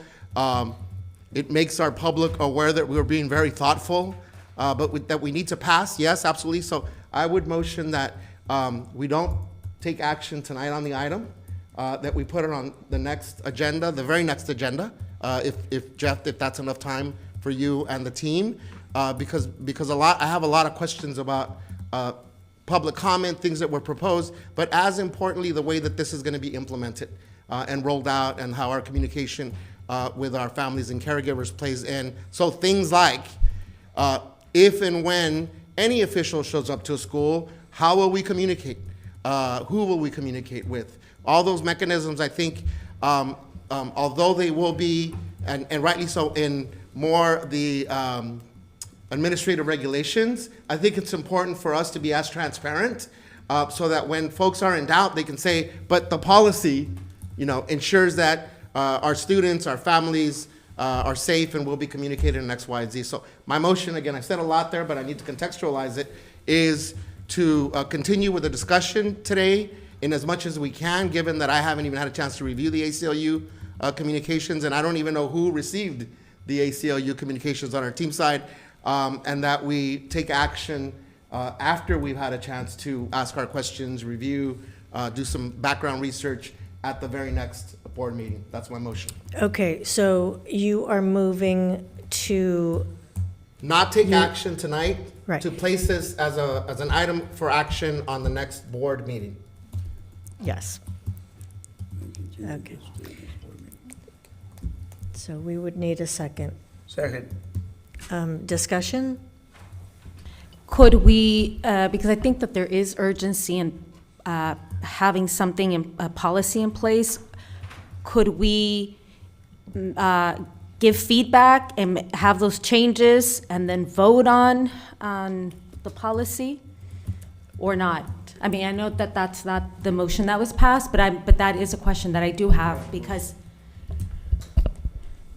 well, but before I can vote, I'd like to know if that's something that we could do. We have an existing policy in place that has been in place and will continue to be, and we would work from that document as we're considering additional language modifications. I think it's important to note that while we're considering the additional recommendations that came in the last couple of days, the revisions that have been made to the policy that's in front of you tonight do incorporate some of the feedback that we've strongly received, specifically around the removal of the word exigent, a more clear definition and expectation around what a judicial warrant means. So some of the feedback is already incorporated because we've been working alongside experts in community who know more than we do, as well as legal recommendations. So that's what's in front of you tonight, but we can always work on language more, and as we learn more through the lens of community, we're in a position to be able to consider more. Okay, is there any further discussion? I seconded the motion because I feel that it's important to get this right and to provide feedback about the administrative regulations which we're asking to be implemented. We don't really vote on those, but I don't think that the risk associated with putting this over to the next meeting is so great that we should vote on this tonight. I agree with the motion. So just to expand, look, at the end of the day, it's about making sure that the policy ensures that we keep our students as safe as the law permits, right? That's it. And if we can strengthen that in any way, shape, or form, then I'm in favor of us doing that. And again, because we have two sets of documents before we have the policy, which our intention here is to have the strongest language possible in accordance with the law. But then we have the administrative regulations that then tie into how the policy will be implemented across our district within school sites. And then as a part of that, the communication piece, the training piece, the partnership piece on Know Your Rights, right? So that there's consistency. So my goal here is absolutely act with strength and urgency. But as we've heard, either information is not getting to all of our community members in the same way, or it's not accessible in the same way, or there still needs to be a little bit work done. So I think the stronger the policy is, the better we can do by how we roll out and implement the policy. Understanding that we already have things in place right now that can make sure that we do our due diligence, and that our partners also know that we want to do what's best for our students at this point. Ultimately, this is about getting it right. And so if we feel comfortable with the current level of language that we have in place to at least provide a certain level of protection to our students while also making sure that we have the most firm and most up-to-date language in regards to protections of our students, I think that's the move that we should do. So I too am in support, and so I'm ready for the vote when you are. Thank you. So we have a call for the vote. Mr. Real, should we take a roll call vote on this one? Let's go ahead, yes. Okay. Member Lopez? Yeah, and for clarification, we're voting to postpone the vote until next meeting, but we are going to discuss what we have in front of us. Yes, is that the motion as you all? Yes, thank you. Thank you, okay. Aye. Vice President Rado? Aye. President Craighead? Aye. Member Benitez? Aye. Member Miller? Aye. And Student Member Arroyo? Aye. That passes. Ms. Craighead, may I add something? Yes. In addition, I see students that are here, and I just want to acknowledge that the strength in our policy is really only as good as our implementation. And so I want to acknowledge, and I have props which I don't normally have props, but tonight I have props. So this is a poster that's been created that goes over much of the resources and the things that we are keeping live and active that we have sent to all of our schools, multiple copies. This is something that came directly from student input, because the input was, you can have the best policy around, but if people who need it don't know, then we need to do better. And so we are really acknowledging that there is more to do, and we need all the ideas and continued conversation for how we get information into the hands of people that need it. So this is just one example. There are other things that we're doing, but as we're working to bring forward the strongest policy that we can have, I really thank you for being here, and keep the ideas coming, because we need to hear from you so that we can do better. So just acknowledgement of your time this evening. Thank you so much. Thank you. Dr. Benitez. Yes, so thank you, colleagues. So I'm going to jump right in, and as a matter of public record, what I would ask Dr. Brown, General Counsel, or whoever is appropriate in the team, is that when the policy is presented to us upon the next board meeting, if a little bit more can be shared about what's in the policy. We know what the intent is, but whether we find this in the policy, whether we'll look for it as part of the implementation. So here are my questions, right, and wonderings. First and foremost, what in the policy ensures that our students are safe when in school, all right? Second, and it's in there, but because of some of the red lines and then the older versions of it, it's hard to decipher what's in there. Under what circumstances can ICE and or any other federal officials enter a campus? And I'm hoping that it's under no circumstances or something to that effect. But I think that's a, you know, if when it's presented, those kinds of things can say here in the policy is where it says that, or in the administrative regulation where. Next, how will we ensure that staff at the respective school sites will know what to do?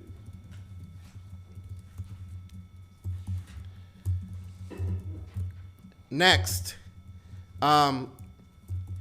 if and when ICE and or other officials make their way to campus, what will be communicated to either the school community, parents at that school, district-wide, just sort of what are operationally our procedures or protocols in terms of informing that ICE is on campus or has attempted to come to campus, or that we have the presence of them. Additionally, and you've spoken to many of these, Dr. Brown, and maybe it's in the poster, right? What additional resources are available, multilingually accessible to students, families, around additional services, supports, our partnerships, workshops that are coming up? So I know there's so again, right?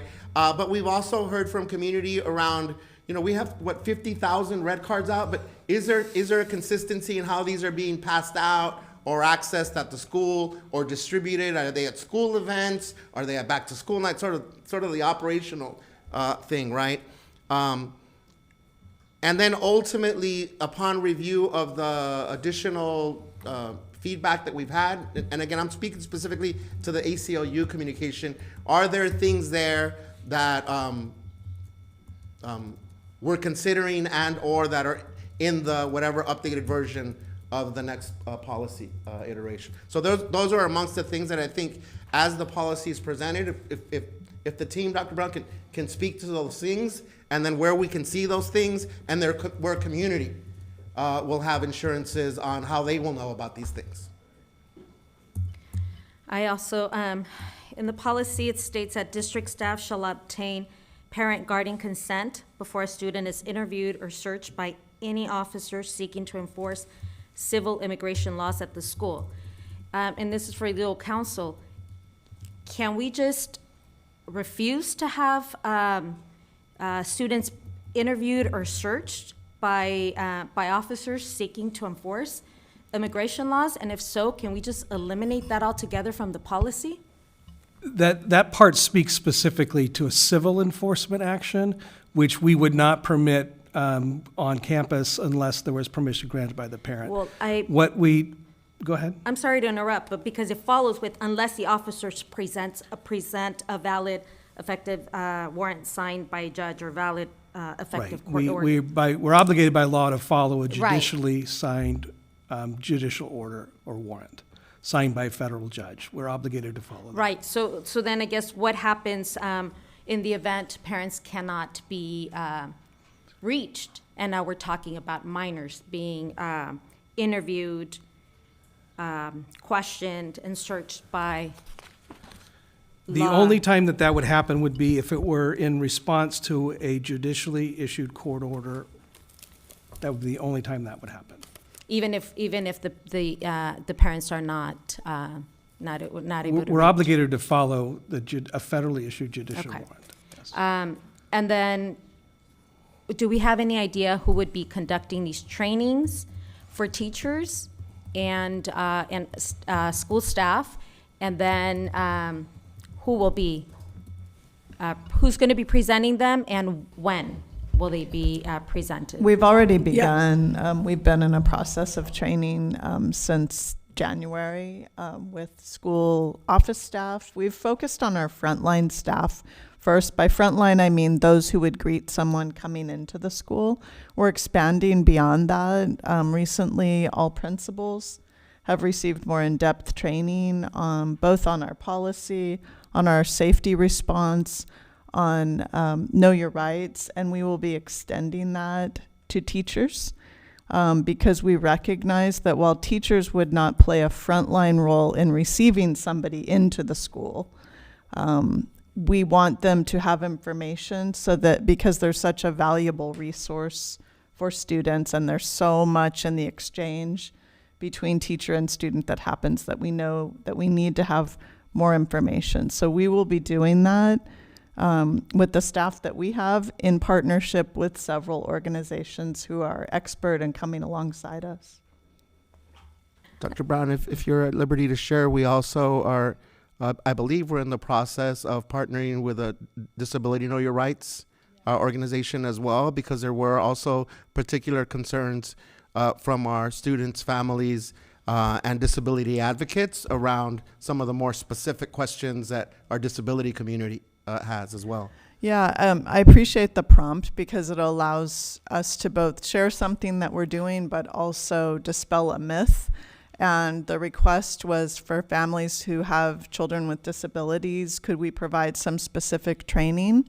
Because there was a misconception and a fear that if you have a student who is receiving services through an IEP, there would be some additional questions asked about immigration status, and that is not accurate. So we want to just continue as fears arise to hear them and to be able to address them. And I realize that addressing them does not make the fears go away. But what our hope is that as we learn through the lens that community is holding, that we can provide factual information, we can provide training and resources that allow us to be working in partnership more and responsibly to the things that people are worrying about. So on April 21st, we'll be having a workshop that is led by a disability rights organization who have expertise in immigration law, and they are going to specifically address some of the concerns that families who have a child with a disability are holding. And we're going to try that. And once we try it, we'll get feedback and determine if we will do more of that, not do that, partner with another agency. But we're really in this space of wanting to be authentic and continuous in the ways we're providing information. I think if we could consider, I don't know, just talking and really consider something other than trying to avoid turning students whose parents may have been deported and the district had a difficult time reaching emergency contacts over to Child Protective Services. So if we can consider another option, that would be the best, because I think that It's would be horrible. terrible. Already, kids going through something as traumatic as that, which, by the way, I've experienced myself. We don't need yet another, another episode because they're being turned over to Child Protective Services. Thank you again for that prompt, and also for the ways that you've allowed your lived experience to inform what we're doing.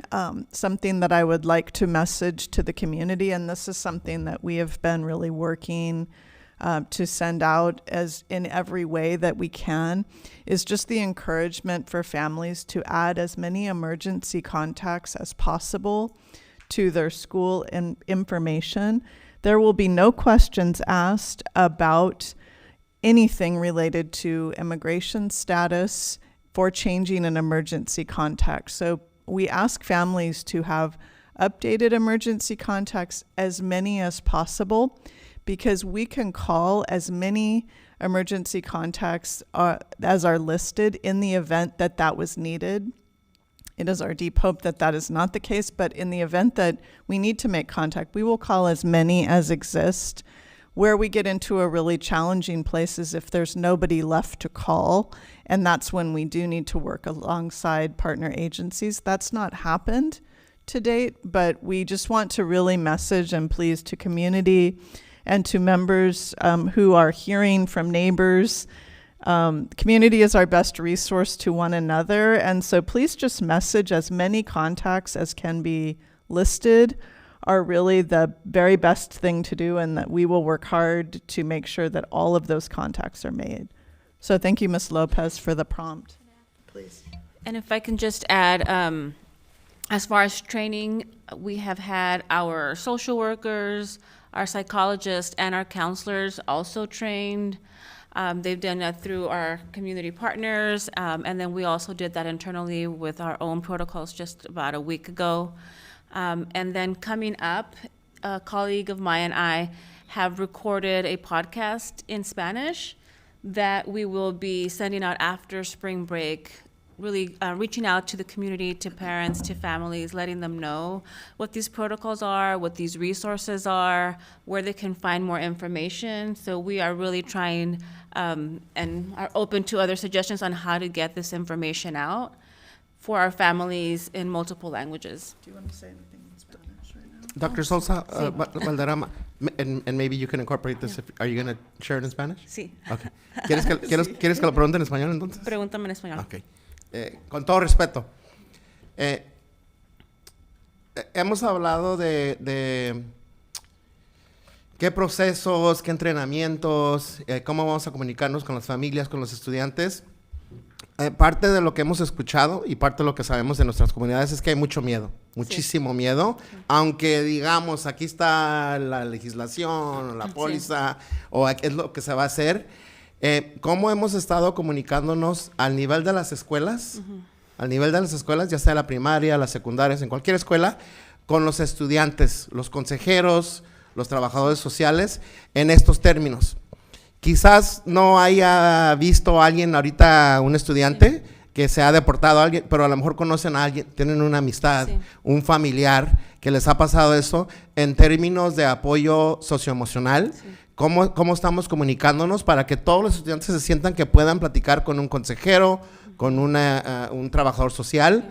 Entonces, al nivel escolar, ¿puedes hablar un poco de eso? Sí. No necesariamente del entrenamiento que están recibiendo, pero cómo estamos comunicándonos con los estudiantes que quizás tienen miedo de hasta preguntar y que están cargando con esa solitud, con ese temor de que conocen a alguien o vieron en las noticias o están escuchando estas cosas. Pues por lo tanto, estamos dándoles la información en los centros de apoyo. Así todas las escuelas de secundarias tienen centros de apoyo y los trabajadores sociales, las trabajadoras sociales les están dando la información. Y también están pasando las tarjetas rojas en esos centros. También hemos mandado mensajes por texto y por un correo electrónico también para todas las familias. Cuando la doctora Brown y yo hicimos un video dándoles esa información, y eso fue para todas las familias que tenían un email en el sistema. Pero queremos buscar más maneras de proveerle la información. Los recursos comunitarios, esos se los estamos dando no con mucho aviso, porque hay muchas cosas, gente que se preocupa que alguien sepa, que las autoridades vayan y sepan y tal vez ahí se los lleven. O sea que eso lo estamos haciendo muy calladamente, pero de todos modos dándoles esa información. Pero por lo pronto todos los centros de apoyo tienen esa información. Y como parte de eso hay manera de requerir que los directores de las escuelas en las mañanas, cuando hacen los anuncios o en el almuerzo, que recuerden a todos los estudiantes, pueden platicar con un adulto, tenemos un centro de recursos o un centro de bienestar, nada más recordatorio, ¿verdad? No específicamente para que los estudiantes también no sientan esa presión, pero como recordatorio, no se les olvide, tenemos un trabajador social o un centro de recursos por si tienen alguna inquietud, alguna pregunta, algún temor. I can say it in English too, Mr. Itzen, if I'm messing up the interpretation and translation. Well, I think we also have to keep in mind that we have sign language interpreters also, so for them. I asked. I know, but I think you went beyond the contact list, and you talked about how. Let me repeat myself for the sake of our sign language and interpretation. Okay, thank you. I'll try to summarize here really quickly. So two sort of pronged follow-ups, as I knew that Dr. Sosa Valderrama was going to communicate in Spanish. I'll start with the last one first. Is there a way through our principal or assistant principal messaging, whether those on the morning message, loudspeaker, whatever, not to specifically talk about, because it could trigger emotions, but to remind students, we have our resource centers, right? We have social workers, we have counselors, right? If you're feeling that you need to talk to someone, if there's some fear that you're carrying, just as a reminder, right, throughout the day. And so that was the last part. The first part. Sorry. Were you going to speak to it? I don't want to repeat something that you were already going to speak to. Go ahead. No, go ahead. I'll defer to you. That way we're not confusing our. I apologize to our interpreters. Yes. So we were just sharing that he was asking how our students are kind of being made aware of the resources available. And so what I shared was that all of our wellness centers, social workers have been trained. And so they have collaborated with one of our community organizations to get that training. And then we provided that training for them, and our counselors and psychologists as well, around our protocols. And so what they are working on is just being available, making themselves available to students if they need to talk. They do have the red cards in all of the wellness centers that students are able to take if they so choose, if they know somebody, if they come in and talk to the counselors about that, they are able to give it to them and point to the website if they need them in more of the languages than we have in the center. And what I also shared is that a colleague of mine and I just made a podcast. We recorded a podcast that will be coming out after spring break in Spanish. And that is going to be sent out to our families that have an email linked to our system. That kind of gives them the resources that we have, where they can get the resources, either on the web page, if they need hard copies, how they can ask for those in the schools, and also where they can get like social emotional support in the schools and how to ask for that. Do you want to take a communications team, will you scroll a little bit while Dr. Brown shares what is there, because the upcoming disability rights community workshop is posted there along with some other materials. So this is our landing page. This is it's the The easiest way to access it is, I'm a big fan of A through Z index. It's where you can find everything. So if you go to S on the district website, Solidarity, you can have access to all these resources. The bottom left corner, you can select the language that you choose. And so when you do that, you can pick the language that you need to access the information in, so it's available. And this is the space where we will keep everything from policy update, resources that are available, know your rights, webinars and presentations that are being made, videos that have been recorded that give messages about information. And we have added to this, as we've heard from community and specifically from students. So this is the place to go if somebody is asking questions about what is available. This is the place that we will keep all of that updated. The other thing that I want to add is that directly from students who came and said, we're not getting this information, how do we get it? And on the student Canvas pages, we've put all of this information and a link to the resources so that students see that when they go onto their Canvas. And so we're just continuing to try to think of ways that we can get to students. And so I want to say to students, the best way to get to you is for you to tell us what you need. And when you tell us, we think you're right. And so we really want to message information in a way that you need it. The posters are one way. It's not the only way.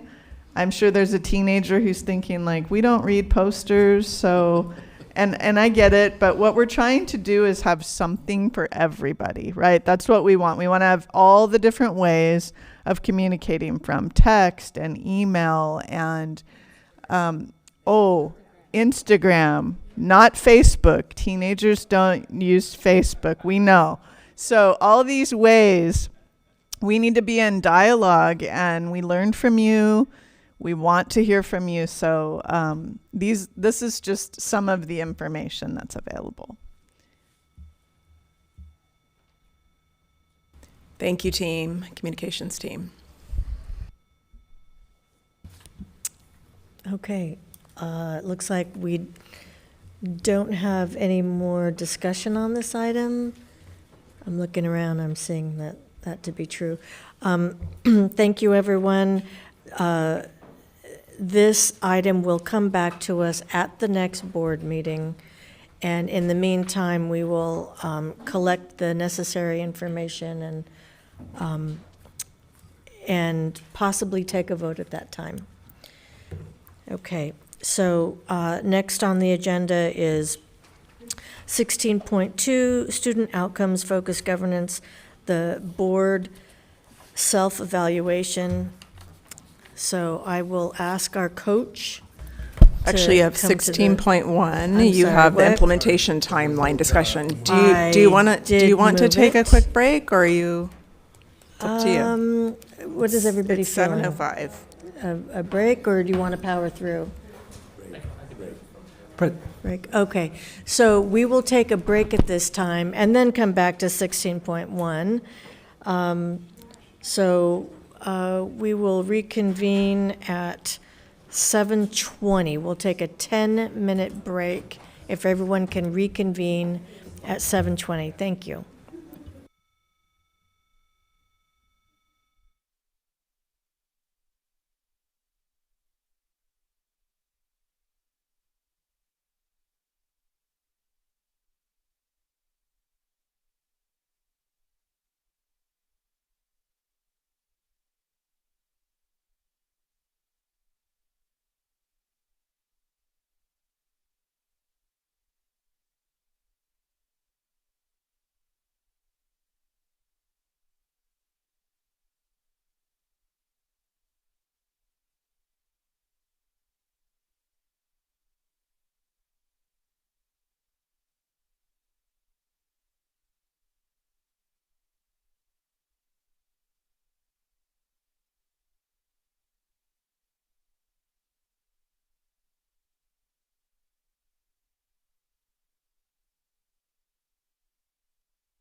Back, everybody. We took a small break, and we are back to discuss item 16.1 under new business. And so we will begin by discussing the implementation timeline. And on this item, as the information is provided with the packet, includes the bylaws that we will be discussing, and it lays out the schedule for the bylaws. So, for example, for the May 7 meeting, we have bylaw 9000, role of the board. For the second meeting in May, we have bylaws 9015 and 9025. For June, the June 4th meeting, we have 9020 and 9021. For the second meeting in June, we have bylaws 9030 and 9033. And in July, we have bylaws 9005, 9012, 9013, and 9016. That would be the extent of the bylaws for the board. So over the next few months, we will get to the 11 remaining bylaws. At our last board meeting, we adopted 7, and we have 18 total. So this is an action item. Move to approve, and thank you to President Crackhead, Mr. Miller, and the team for meeting on, I think, March 31st, and then again on the 7th, to make some recommendations. Second. Thank you. Discussion? Yes. So there's I think I have a lot of questions and actually to an extent issues with the timeline. So the first thing is that we're moving to approve bylaws in June and July, and that's when folks are typically dealing with graduations or vacationing, and so in my opinion, this should be left to the fall when if we can't vote on them in May, we should leave them to the fall to vote on, because we're not really engaging community, and to think that people will leave graduations or vacations to come if they have a public comment, that's probably very unlikely. And then there's things in the timeline that, in my opinion, are problematic. So facilitating opportunities for potential candidates for the board. I've stated this previously. We should remain neutral. We should not be giving any potential candidate an unfair advantage by training them on what we do. We also have in April 2025, according to the proposed timeline, the board members will fully recuse themselves from matters involving individuals, organizations who made campaign contributions to them or who appointed them. And while I think that that's very legitimate, then it leaves me to wonder, in terms of, my colleagues here that have been given contributions by TAL, by the union. So will it leave me and one other potential board member to then engage in anything that relates to TALB? And then we have question and answer, that instead of asking questions here in a public setting, we would, if we have any questions as board members, then we go ahead and we send the questions, and then they're added to a online website.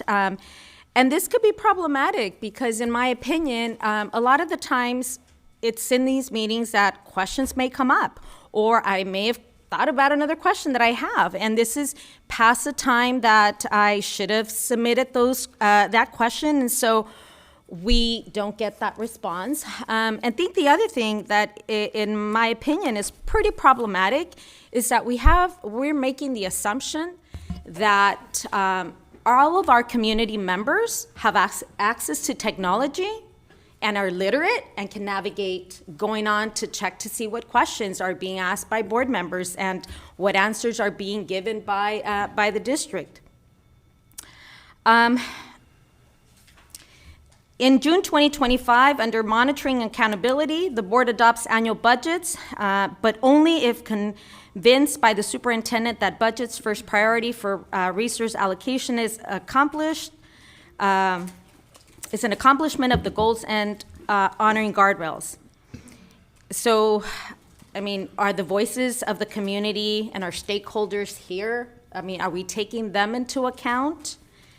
And or are we not? I think that there's just definitely a lot of elements in this timeline that is problematic, and I strongly believe that we need to engage our community, and just some of the things that I've just communicated, put out there, really limits that.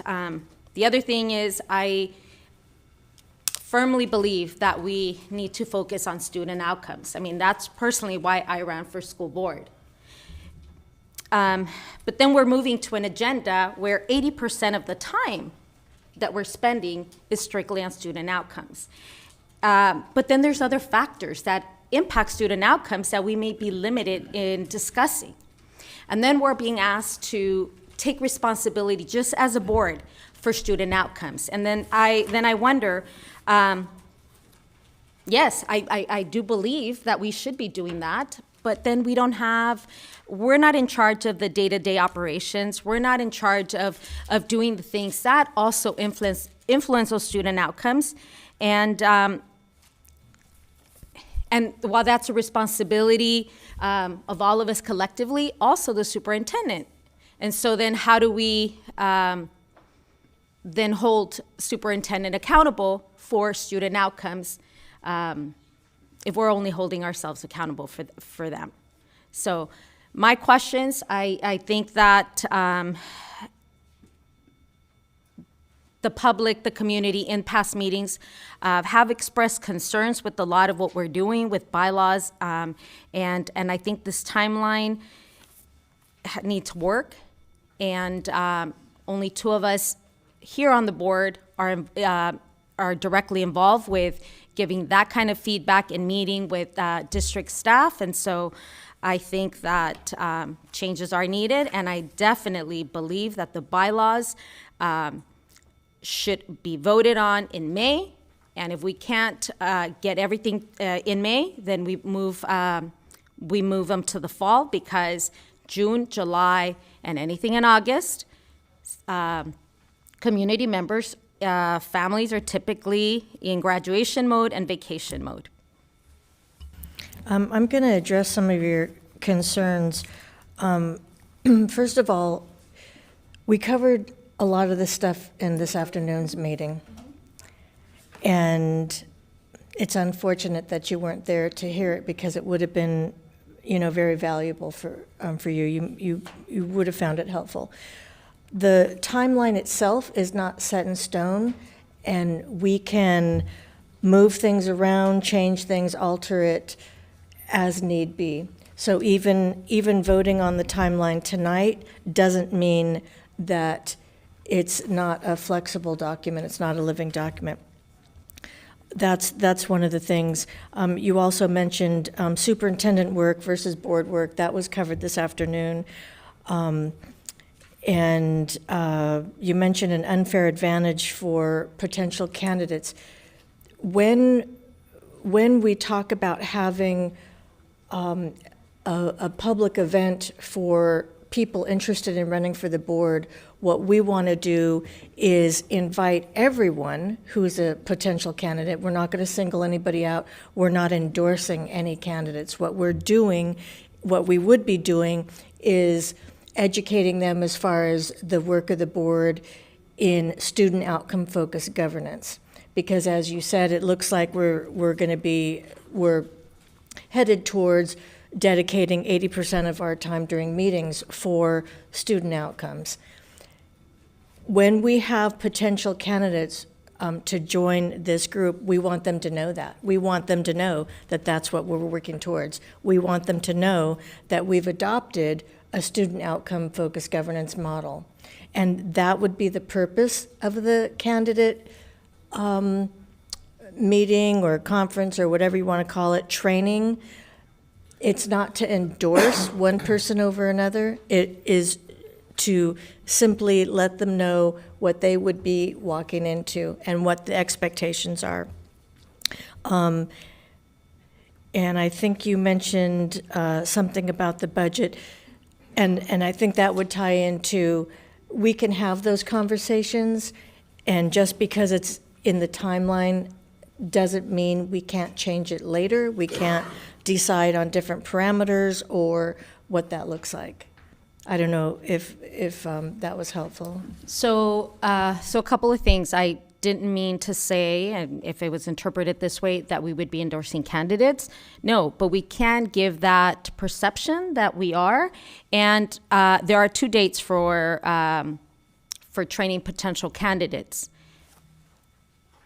Candidates out there, don't attend this session. It does give an unfair advantage. If they are put publicly, asked questions by the media regarding some of the things that the district is doing, one group, those that have been attending the meetings, would have that unfair advantage over the others.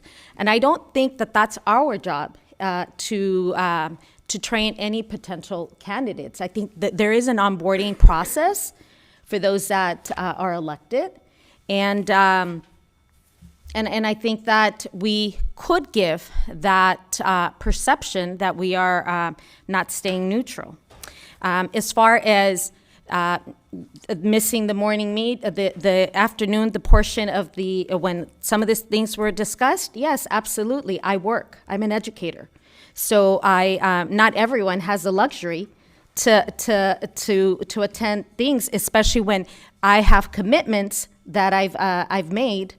And then this session is given to us a week ago. So I need you to understand that even if I would have been here this morning, I would have still brought these questions up because this is part of transparency. I have to believe that there were some folks that may have been working and may have not been privy to what was discussed earlier today, and are, maybe joining in tonight and watching this this meeting. So I still believe that there are some areas that need improvement. The bylaws, why we're voting on them in June and July. Why can't we wait and postpone that until the fall, or push it up? If we want to just move with it, push it up to May. Well, although I appreciate the fact that you work, you have another job.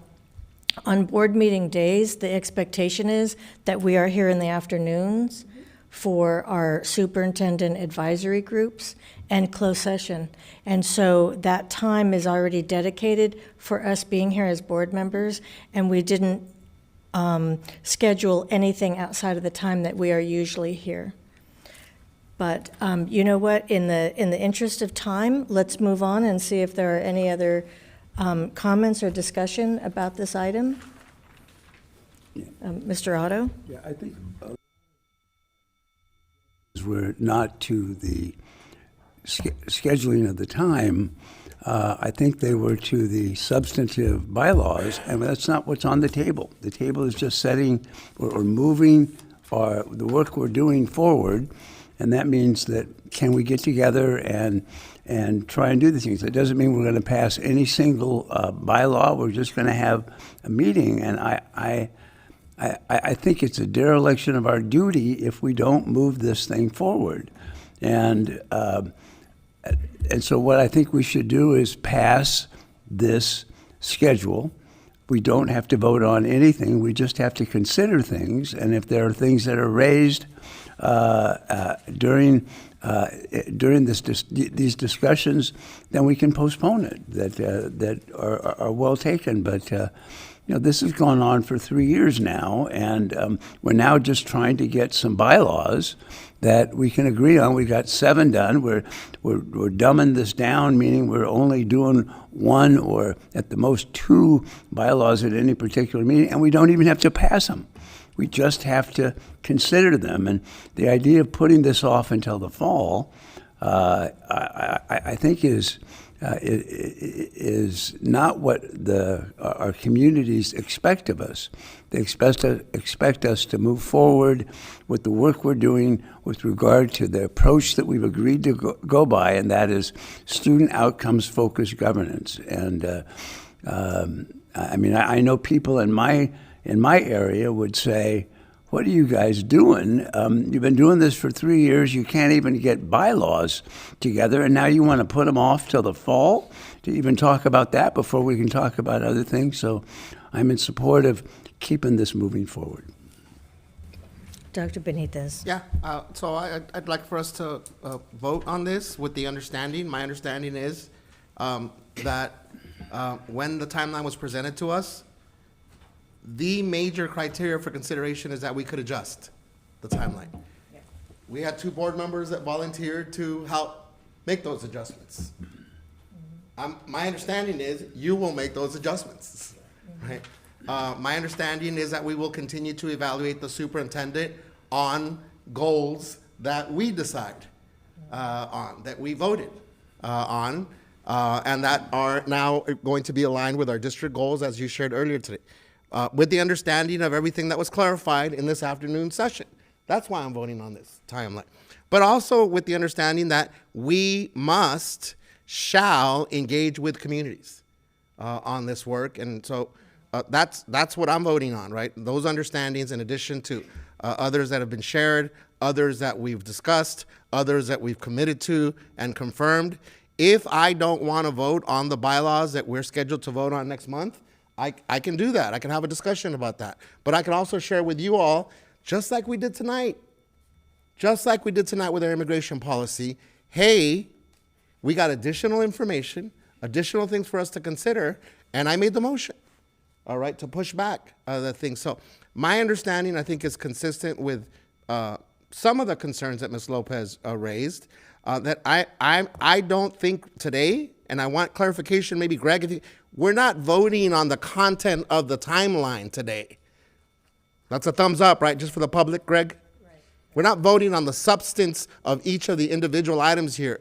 My understanding is this afternoon, I also made a commitment to volunteer to track our time, but with the understanding that I would have follow-up, that there would be some additional work, not just me saying I'm volunteering for X, Y, and Z.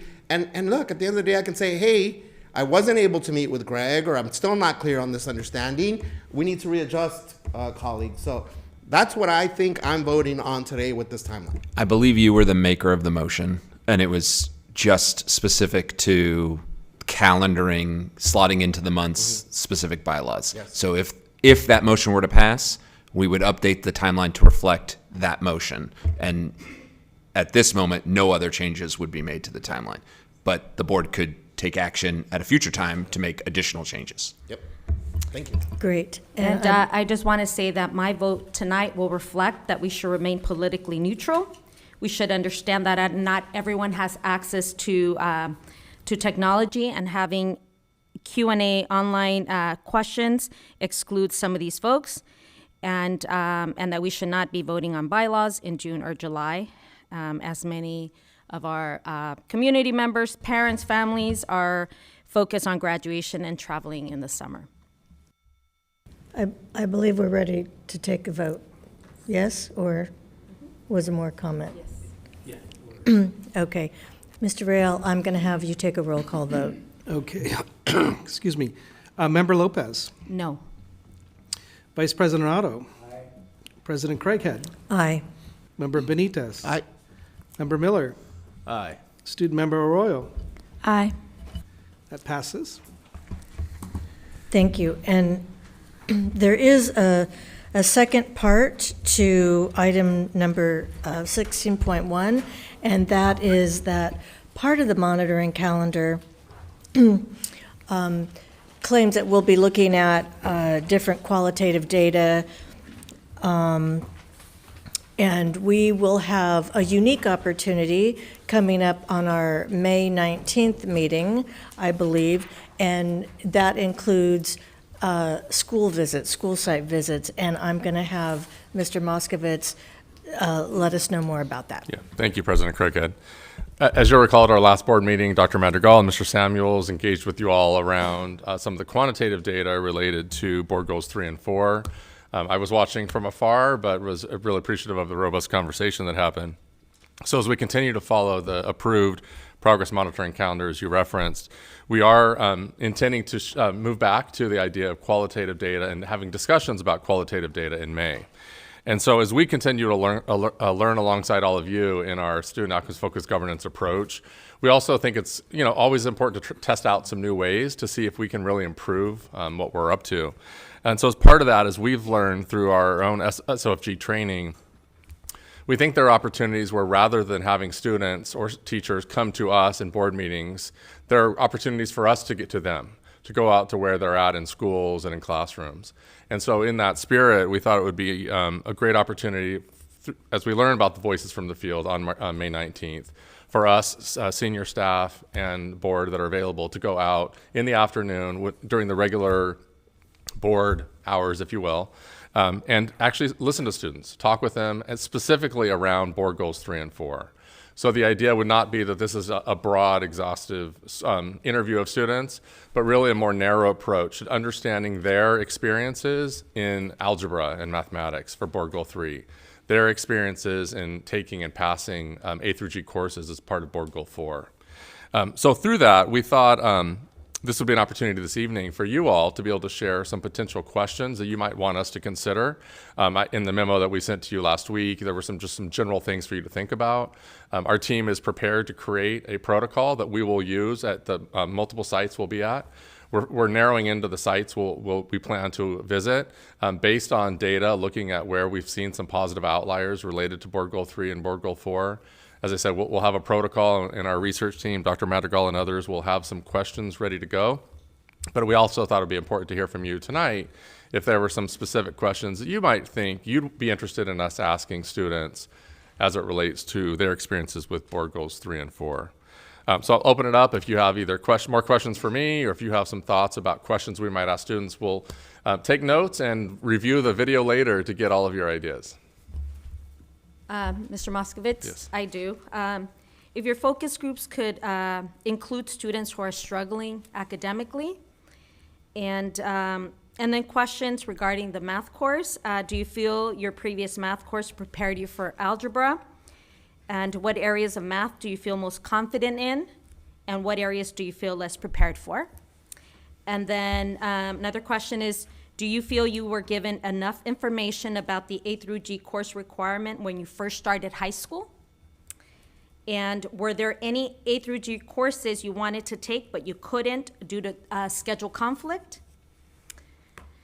Do you feel that A through G courses offered at your school were accessible to all students regardless of background or pathway? And then what suggestions do you have for improving A through G accessibility and support? And then finally, are your counselors accessible? And then how often do you meet with them? Great, I appreciate that. Thanks, Brian. So maybe I'll go through the 4 bullet points that you helped provide us with some prompts, and I'll build on what Ms. Lopez shared. So I'm hoping that we get a cross-section of students, right? And so if I think about it with respect to goal 3 and 4, I would think of sort of slightly broader questions, and I know that you'll all figure out what the best sort of mechanism is for that. So among the things that I would like to hear from students, and in either and or both goal 3 and 4, is for the A through G. Actually, I'll start with the math first. I'd love to hear from students who are not yet where we would like for them to be academically, around what they feel they would need to be successful. in math. So broad strokes question.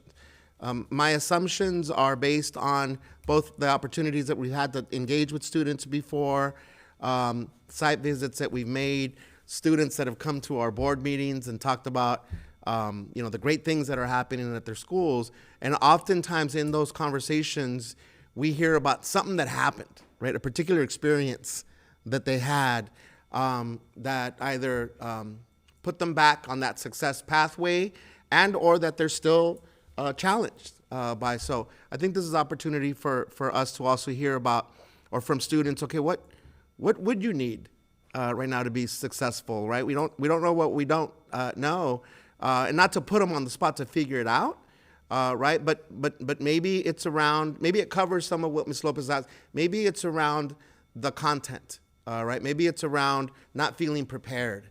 Maybe it's around the delivery. We talked about pedagogy earlier today. So rather than lead them, like, is it this, is it that, maybe start with a broader question, right? And then maybe we can hear from students that have been successful either in A through G completion or in that algebra course around, what they feel, has allowed for them to be successful. One of the things I often find with the testimonials that we receive from students is that they're very loud and clear and can point to very specific things. I think about all the times that we've lifted up our Black student voices and them specifically saying, I want to feel valued. I want to feel heard. I want to be seen. Right? So if we can frame questions with sort of those broad level things that we think can contextualize by either grade level or by at what point, we have data that shares, for instance, at what point students tend to fall off the A through G track, right? But oftentimes we don't get to hear from students, okay, for those students that potentially are 4 or 5 classes off the A through G track, what's their experience with that? What are they feeling, right? Again, depending on grade level, knowing that, hey, I have to do all of this additional work, go to summer school, do some credit recovery to graduate. Oh, and I need to do X, Y, and Z to get back on the A through G track. So I'll leave the specificity of the questions up to the team and the way that you think are most helpful and in alignment. But really the wonderings for me is, okay, what do we do with what we're hearing from students? Whether that's at a teacher level or at the team, the integrated learning team level, and or with our professional development, because to me, in the abstract, it's a harder thing to then take individual student experiences, but then are those connected to things that we go and observe teachers should be doing in the classroom? And then do those correlate then to the sequencing conversations that we had, that if you take accelerated math in the 6th grade, what we expect is, these scenarios with the data that Dr. Madrigal has shared about 7th grade math and 8th grade math. So I said a lot there, Brian, but the essence of what I'm asking is, can we start with some broad questions around students' experiences, what they feel, how they feel, their experiences, then connect to success, whether it's specifically in math or with A through G completion. So a lot of what Ms. Lopez was saying, I'm cool, and I hope we ask those questions. But I'd like to sort of start off with broad strokes, because I do have the sense, not in a bad way, that sometimes I'm using this term, we over-prep students, and it comes off as though the responses are scripted versus sort of more open-ended. And I'm not accusing anyone of that, but it does sound like we're putting a lot of pressure on students to respond to very specific things that we're asking, versus having more of a sort of a open-ended kind of conversation. Yeah, I appreciate that last point you made, and I think part of the reason we want to test something out, I won't say this is a necessarily a broadly held opinion, but when we have students come into a boardroom, they're on video, their peers, their colleagues know who they are. How honest are they going to be? And sometimes we do not prep them with what to say, but like, here are some of the questions we're going to ask, because we know that it's a sensitive opportunity for them. This is going to be a way for us to get out into their schools where they feel more comfortable. We're in their community, in their locations, in asking questions that are not being televised and not being recorded. And hopefully we'll get some more true, authentic. We're not going to prep them ahead of time, but just really some true, authentic responses. And that's one of the things we want to test out. Is it being them being in their own environment, in a place that feels a little more low stakes, might we get more of the kind of genuine responses from them? Yeah, and they may not be precisely on the mark with a math response or with an A through G response, but I will forever remember one of our visits to Jordan when it was at the end of the sort of, and again, yes, absolutely, we should prepare students, to build up their confidence in speaking to they. It was literally students with a whole room full of decision makers, administrators, board members, and all of them stood out. But the one thing that I will forever remember for the rest of my life is a student asking if they could go back for a second serving of lunch because they were still hungry. All right. And I remember at the time, the level head office person, we were like, how do we make that happen, right? If students are still hungry in the middle of the day, where else would we all have been privy to? Again, and I'm not saying principals aren't privy to these things, but as an entire team, that vibe, Brian, if we can sort of create or recreate, that we just want to hear from students about, yes, goals 3 and 4, but things that we can do better by. Does anybody have anything else to add? Oh, I Alana. do. I kind of have a lot, so just take them as you will. Okay, I'll just go one by one as they come.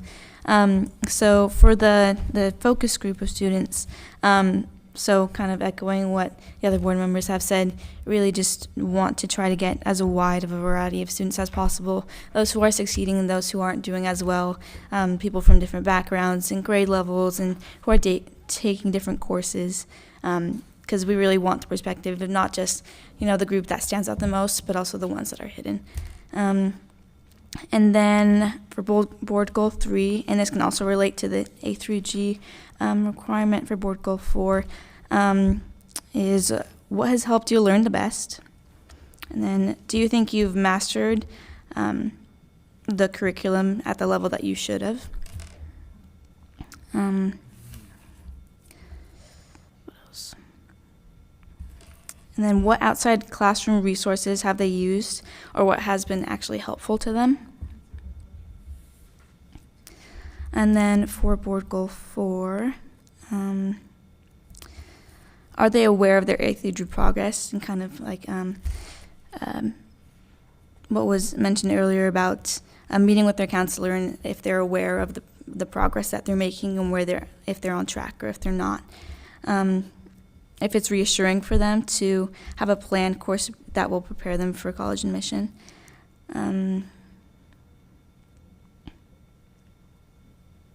And then just kind of an open one, what resources or tools can we implement to aid in their learning or their progress? And just what ideas do they have for us? I think that's it. So, thanks. Great questions. Alana, I'm wondering, so we have one more board meeting between, so on May 7th, there's a board meeting. I'm wondering if maybe sometime in that afternoon we could meet with you and kind of test out some of what we're thinking about. Yeah. And you can give us some feedback. Does it feel like the right things that students might be able to answer and want to answer, and maybe you can help us revise from there? Yeah, that'd be great. I love that. I appreciate everything that my colleagues have said. The only thing that I would add that hasn't already been suggested is that I'd be curious to know what our students learn about A through G prior to high school. How are they made aware of those requirements before even entering high school so that they know what the expectations are, that sort of thing. Brian, understandably, we can't cover everything and have a cross-section of the entire district. Is there an opportunity to consider hearing from our neurodiverse learners as well?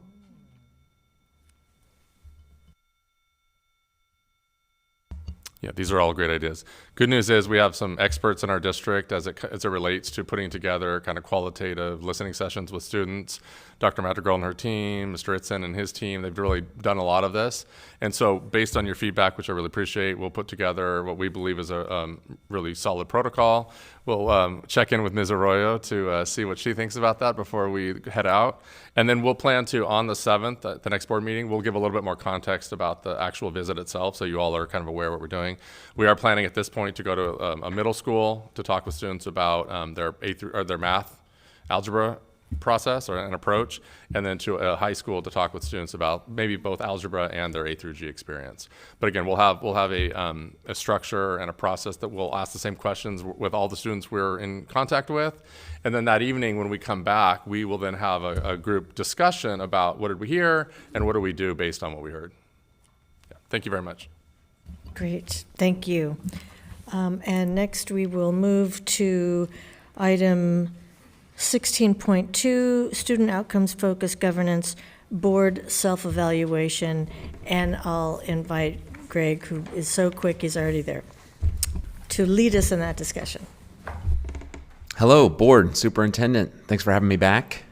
I know the hour is getting late. I think this is one of the last real big items that might take a little time. So stick with me. We can all do this together. This is a practice that we ask boards to do once a quarter and looking back on the prior quarter. So looking back January, February, and March. I also wanted to share, just as we get started, you've been on this journey for years. This is only your second time in a row hitting this progress of checking using this specific framework. And so in some ways, yes, I want to fully acknowledge you've been on this journey for years, and in another way, you're really early on some of these key practices. And generally speaking, when boards first do this, which you did in December, it is very common that the score is literally 0 points. And I want to be clear, I'm not sure what your score will be tonight. You will figure that out.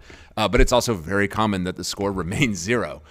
It can take till the third or sometimes even the fourth time to start seeing the work that you are definitely accomplishing, that you'll see tonight, but actually add up to points. Okay, that's just the nature of the framework. The other thing I wanted to say as we get started is the quarterly self-evaluation has multiple goals, I could say. One is to just assess where is the board in its journey from going from adult inputs focused to student outcomes focused.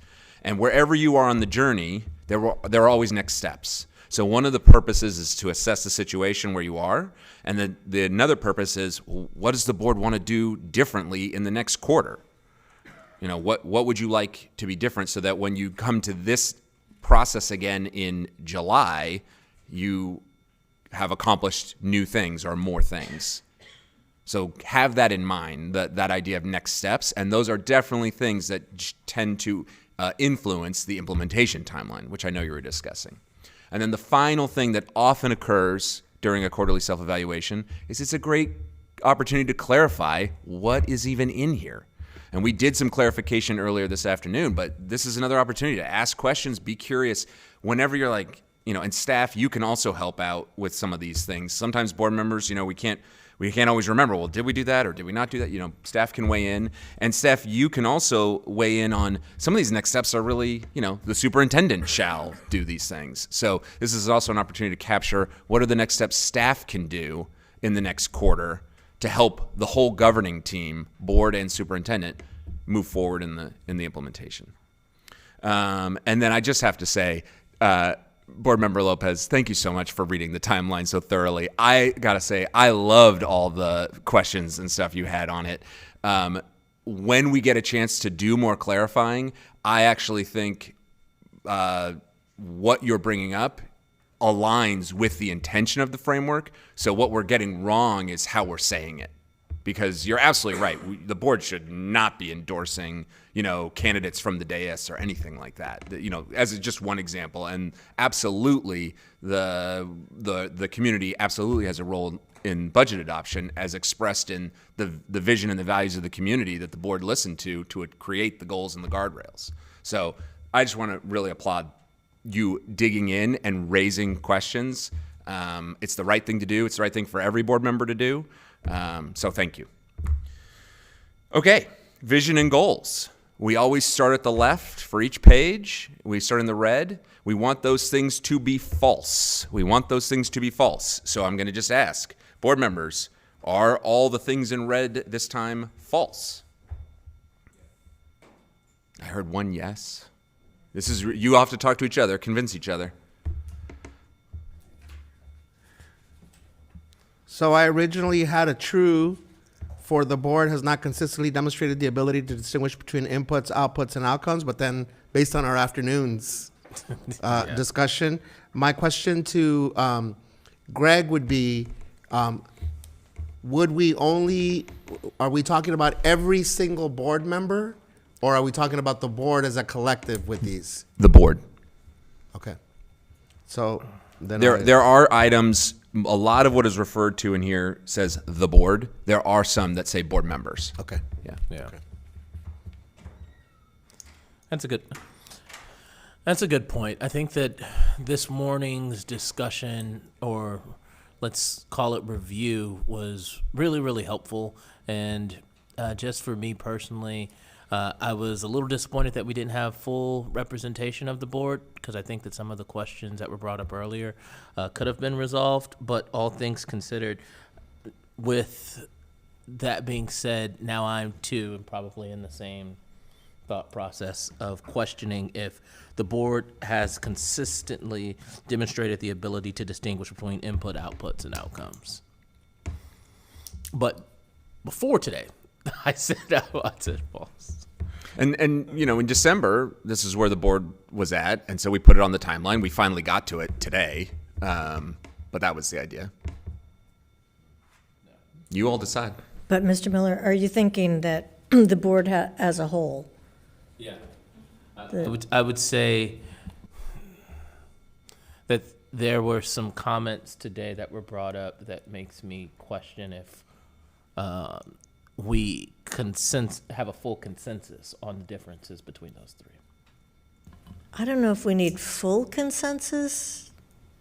Well, I think Coach, consistently is the key word for me, that we've only gone through this afternoon. Yeah. So I don't know, based on one afternoon, 2-hour sort of session, whether I'm comfortable with saying, not consistently or consistently. And that's fine with me, because when you look at the next column over. There's a bunch of truths there. Yeah. Yeah. Yeah. So it's not going gonna to move make a forward, that's right. difference as far as earning us any points. That's right. Yeah, and I'll just say, do not focus on trying to earn the points. That's like the game of this. That's Dude, you're asking the wrong guy. I know. It's the I'm a winner. points. I like The to win. points. Let me offer you this. If you'll notice, on vision and goals, mastering student outcomes focus is worth 35 points, and mastering student outcomes focus on the next page, values and guardrails, is 15 points. You can see we're up to 50, and on page 3, monitoring and accountability, mastering is worth another 30. If boards accomplish mastering student outcomes focus on those, just half the model on just 3, you could be at 80 points. The points are really to help send a signal about which places give you the most, bang for your buck in terms of becoming effective on behalf of students. It's not that the rest of it doesn't matter. It all adds up. It's all going to help you become that much more effective. But that's why there are even points.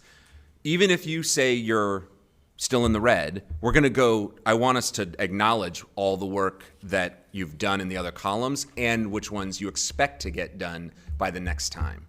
So I'm hearing you think you're in not student outcomes focused based on the last quarter, because you're looking backwards a quarter.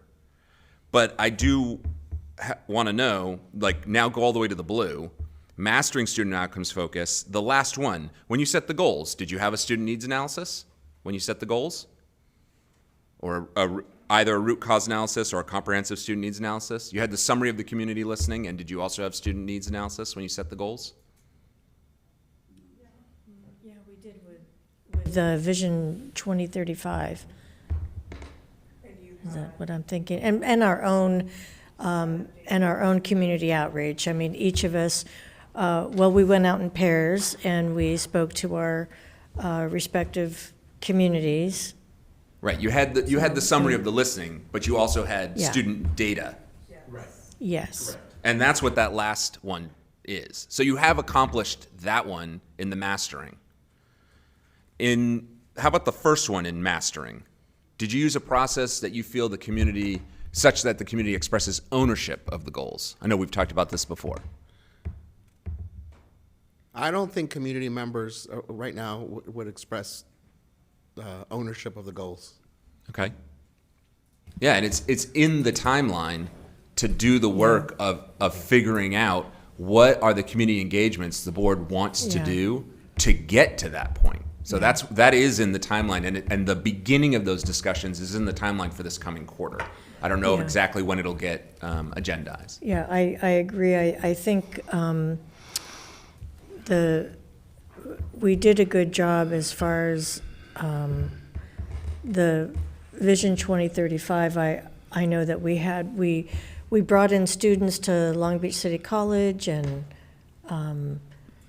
I remember all the Post-it notes along the walls and everything. Brought in hundreds of students. So I know for that process, we included, I think we were more successful in including community. But you're right, we need to do a better job of that. Well, and to me, there's a difference between folks feeling like they were involved in the process and the visioning and listening versus the actual development of the goals themselves, right? That were based in large part on the community's participation. So I'm not saying no, but I don't think, like if I went into my district with a pair, I don't think and we asked, talk to us about our board goals, I don't think we would have a collective ownership of here are the board goals. You can follow this thread from red to blue. The bottom red one, you haven't even listened, right, in 36 months. In yellow, you publicly, at the bottom, the board publicly posted for public comment. In green, the board included staffs, parents, students, and community members in the goal development process. And in blue, that the community was included such that they express ownership of it. So you can see kind of the spectrum of the process. Okay, so that one is not accomplished, but it's on the timeline to have a discussion about what it would mean to take it. Right. And it's a mastering student outcomes focused level. It's not an easy thing to accomplish, but if you don't aim for it, you definitely won't get there. How about the middle one about interim goals? We talked a little bit about this afternoon. Have we accomplished that one yet? Not yet, but I think we can put that on the list for next steps for next quarter. Yeah, so that's one that we're hoping to be able to say we're true on by the time we do this again in July. Unclear if we'll get to that first one by July, but you'll at least have started talking about it for sure. Okay, so how about in green? Which of these how about some of these? Are any of these accomplished? Sorry, Greg, is green the second column? Sorry, meeting student outcomes focus. I apologize. I start with the first column, then we go all the way to mastering, and then we work backwards. I know it's kind of a weird system. So the first one reads, the board's goals all pertain to desired student outcomes. Right? Check. Keep going. Have you accomplished any others?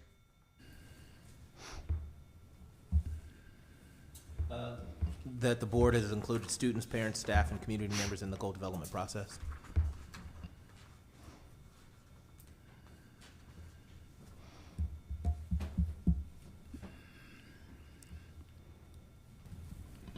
Any others from that column that you've accomplished? Staff, help them out if you want. I was going to say, I'm happy. Yeah. I think all of them. Yeah. I think we've done all the things in that column. The only one that we don't yet have in that column, in my opinion, is the one related to our interim goals do not yet have annual targets. Right. The second one, but I think the rest are, yes. Is it implicit though, Brian, do you think? In the way that, in the second column, in the way that they talk about the SMART goal needing measure population starting point, ending point, starting date, ending date, we don't yet have that for our interim goals, but we will within the next month or so. Right. Okay. Hence my question earlier today about sort of leading indicators versus interim, goals. Yeah. So far, wherever we are not saying we've accomplished it, we feel like there's a next step in the coming quarter. Right. Okay. How about in yellow? Has the board adopted in collaboration with the superintendent goals? The first one? Sorry, I'm in approaching student outcome focus now. Yes. Yes. And are the goals SMART? Yes. Yes. Right. So that one is checked off. Do you have no fewer than 1 and no more than 5? Yes. Correct. All right. And we've talked about the interim goals. Those are coming this coming quarter, so not yet. Well, we do have interim goals, so that one is a excuse me. yes. We just don't have the annual targets for them. Got it. Yeah, so for me, oddly, I had all of the second column, the gold, checked. But then, yeah. Got it. And staff, you can confirm all the interims are updatable multiple times a year? Yep. Okay. So so you can see quickly here, you can go from technically 0 points with a few more steps, you can get to certain 25 and maybe 35. Okay. I'm absolutely counting points, by the way. I want to, before we move on, that was pretty fast for the one column, or the page that is worth the most points, across it. So I do want to just pause a moment. Are there any other next steps that people have, or questions that people have, or disagreements about what the board says it has accomplished? I don't want to rush through anything. The one thing that I gave me a little bit of cause for pause is the subjectiveness of some of the terminology, right? So when I was looking at the third column, meeting student outcome focus, right? So that's the green one. At the very end, one of the requirements is that the goals and interim goals will challenge the organization and will require change in adult behaviors. And for me, when I heard that term, I was like, what do you mean by the term require?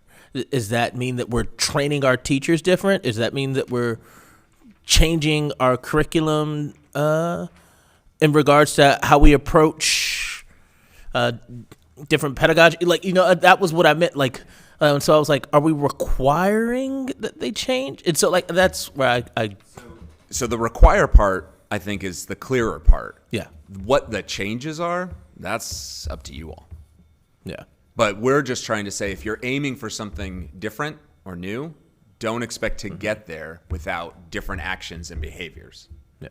That's what it is. But it is your point. To your point, it is ultimately the board's call on if the goals and interim goals are sufficiently challenging to be worthy of the vision of the community. Right. That you're setting. I think boards often think about it's that match between attainability of the goals, but also pushing and stretching on behalf of children. Mm-hmm. I guess for me, the only reason why I had some cause for pause around the term require is that when I think about require, I think about laws and policy, and have we created a policy that, for example, our grading policy is a requirement, right? Yeah.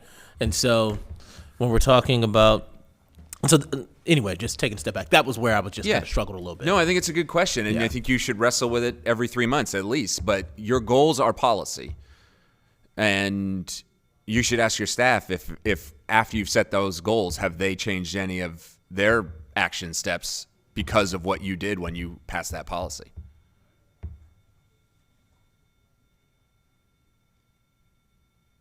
Every action the board takes has an impact, for sure.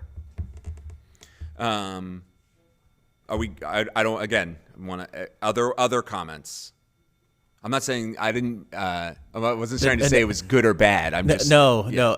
I smiled because when you said every step you take, it just songs start playing in my head. Yes, Right. Other comments on this first vision and goals.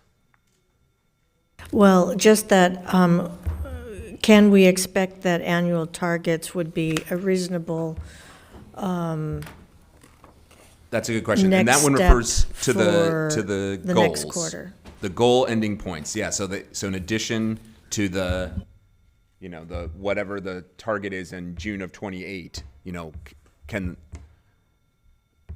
you have annual targets for the Junes between them? And if you don't, is it reasonable to have the board, we would say the board gets a chance to adopt those.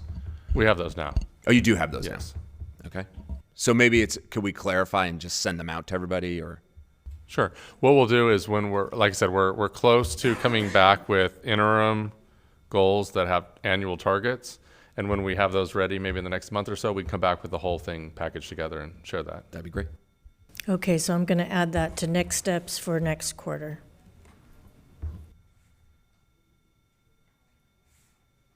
Okay. All right, values and guardrails. It will go faster.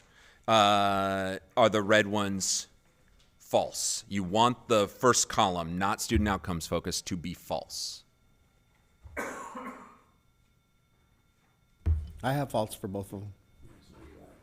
Okay. Anyone have anything different? All right. You have an opportunity for some points. We'll see. Go all the way to mastering student focus, the final column.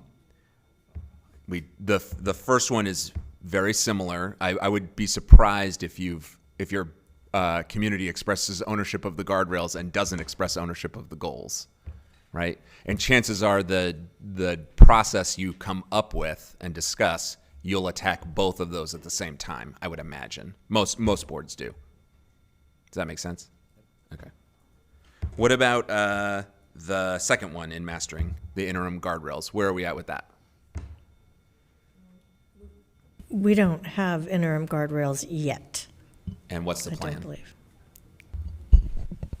If all goes well, a month from now, we'll bring it all back together. Yeah, that's all. I mean, that's amazing. That's a lot of work. And staff, please reach out if we can be helpful. Of course, that's very difficult work. This is one of my favorite ones. The last one, it's somewhere on the implementation timeline. Someone want to read that last one in Mastering Student Outcomes Focus? In addition to the guardrails on the superintendent's authority, the board has adopted 1 to 5 guardrails in its own behavior and evaluates itself against them at least quarterly. So first, let me talk about the last part about that clause. If you were to choose to do this, you would adopt 1 to 5 guardrails for yourself, not for the superintendent. Same idea. These do not have interim guardrails. You can evaluate yourself against the one or more of them right here in this quarterly process, like when you get to it as part of the framework. And the idea is that it's not unlike having bylaws or other operating procedures. It's just another way of just helping. The idea would be is, do you need something? Would a guardrail help the board focus on its work? If you don't want to do it, you do not have to do it, but that's what that is.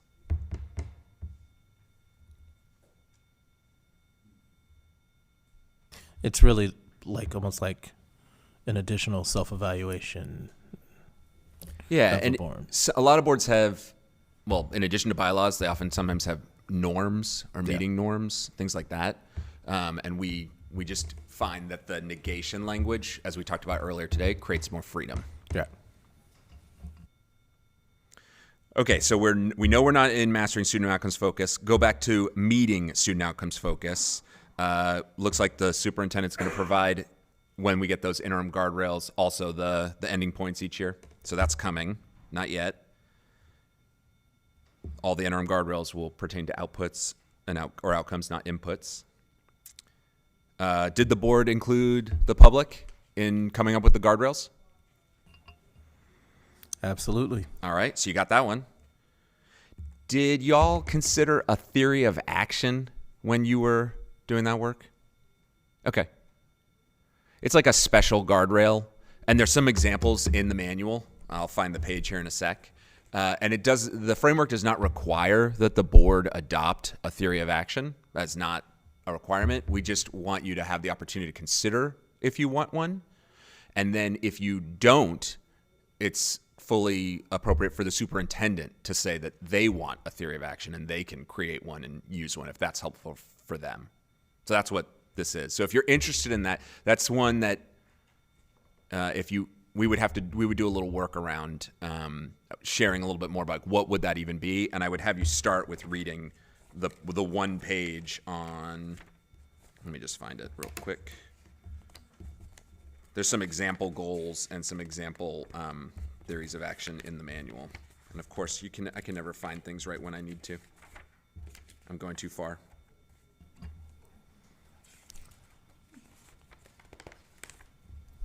Okay, it is on page 13.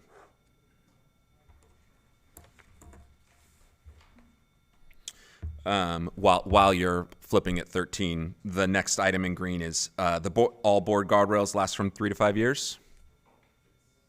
Yep, so you got that, and the interims, I assume, will also when they come. So you're on track there. And then similarly, the same idea around the change in actions and behavior. How about approaching? What have we accomplished in the yellow column?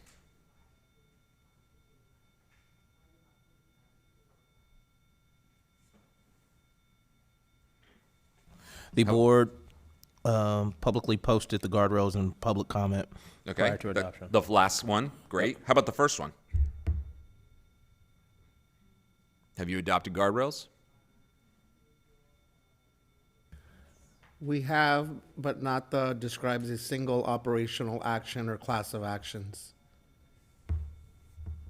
I'm sorry, I'm looking at the wrong one. No, you might. No, I think you're looking at the right one. I'm now looking at your guardrails. May not allow resources to be allocated, may not allow major district-wide initiatives to go forth, may not allow implementation or adoption of any classroom curricula. So you're saying each of those is too broad?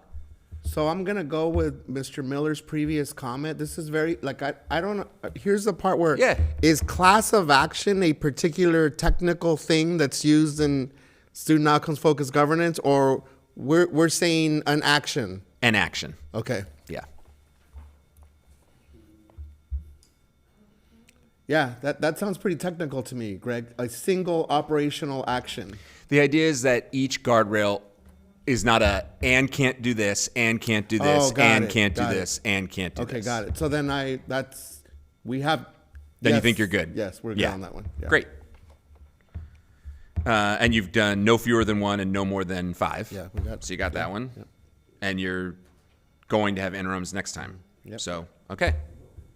So you got where you're at. So still then I think, even though the red in this case is all false, that's still where you end up landing, because you have to earn all of yellow to get into yellow. Yeah. You need those interim guardrails. You can't move on to the next one, yeah. You gotta, I know, but this is why you gotta not look at the points. You gotta look at all the check marks you have accomplished.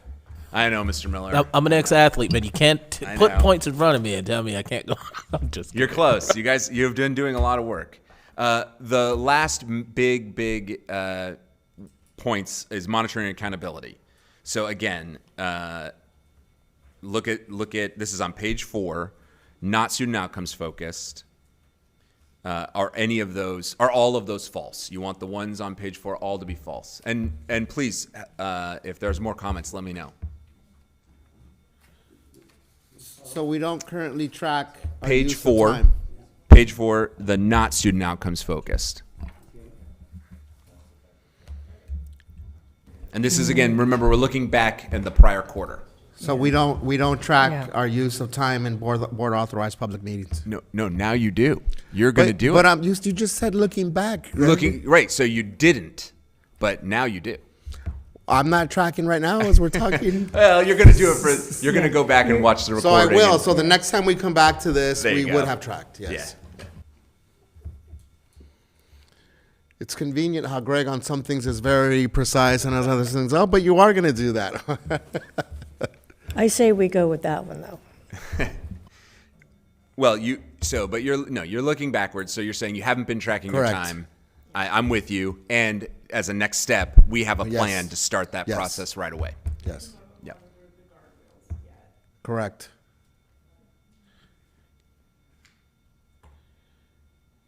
And although we had a conversation about customer service issues, owner service issues, again, to me, the not consistently part, other than the one time we had that conversation today. You're right. Right. So hopefully in 3 months, you'll have had some more time under your belts and you'll see how things go. One, this one here about the monitoring calendar, you're all working on it. You're also working on bringing an updated monitoring calendar. Wow. You guys are busy. Okay. That might take 6 weeks, not 4. Yeah, that's really busy. Now I'm going to mastering student outcomes focus in blue. There was some talk tonight about getting to 80% of time spent monitoring student outcomes focus. If you can get to 80%, I'm full support. I just want to be clear, the framework at the mastering level calls for 50%. Nothing wrong with going over, but that's what it calls for. Anything in the mastering that you think you've accomplished?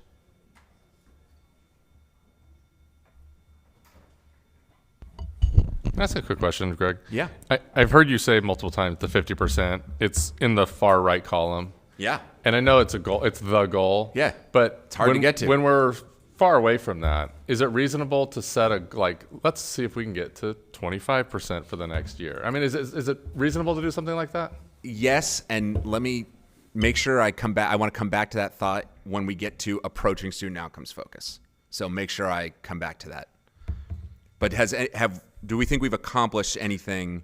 Have you modified your goals or guardrails more than once during the span of the? I don't think you have. So that one right now is true. So even though you have some things in red that we need to work on, there are some things you have accomplished some of the items in the mastering here as well.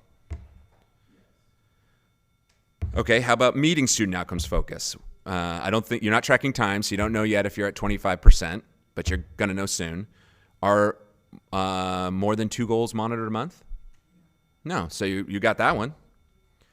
Every goal monitored at least 4 times a year. Is that what the calendar says? Yep. Every guardrail once a year? Not yet. Not yet. It's coming. And then this is that plan you were talking about putting it all together, with all the annual targets and everything. The board has been provided copies of the superintendent's plan for implementing the goals and work to ensure the plan included a timeline of implementation and implementation instruments. So we can talk more about that, but that's basically that playbook that we were describing before. So that one may take even longer. Staff is working on a lot of stuff. That one may not happen in the next quarter. And has the last one, the most recent annual superintendent evaluation took place no more than 12 months ago? Yes. Yeah. So again, you've accomplished quite a few things in the mastering and meeting student outcomes focus. So now back on approaching. So I tracked your time in March. Okay. It wasn't for the whole quarter, but in your March meeting, 14%. You were at 14% approaching, which would hit you at the approaching student outcomes level. I thought it was pretty darn good. Actually, I skipped the part. The more impressive thing was, can someone read for me under the same page, mastering student outcomes focus, the last point?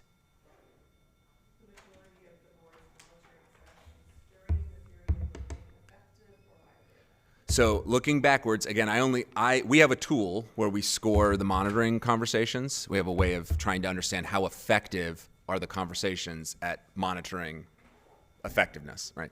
And so I only looked at March, but y'all were at basically 80% effective. You have some incredible instincts. If I can, Director Lopez, your questions were fabulous during that monitoring session last month. You have incredible instincts around monitoring, and we have 4 and 5 hour trainings around that work that are much later in the timeline. So just want to say, you've got some good instincts there. Yes, you were only at 14% in terms of time, but you made really good use of that time. So I just wanted to share that. It was only March, but good work. How about finishing up approaching? Are there any other items under approaching that you all accomplished?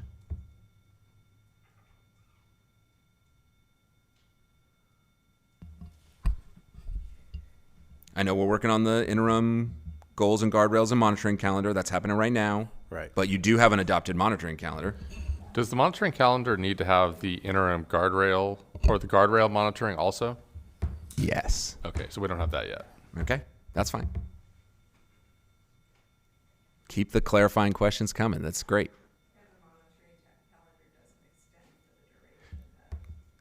Of the goals. Right, you did it just through the fiscal year, the calendar year. Yeah.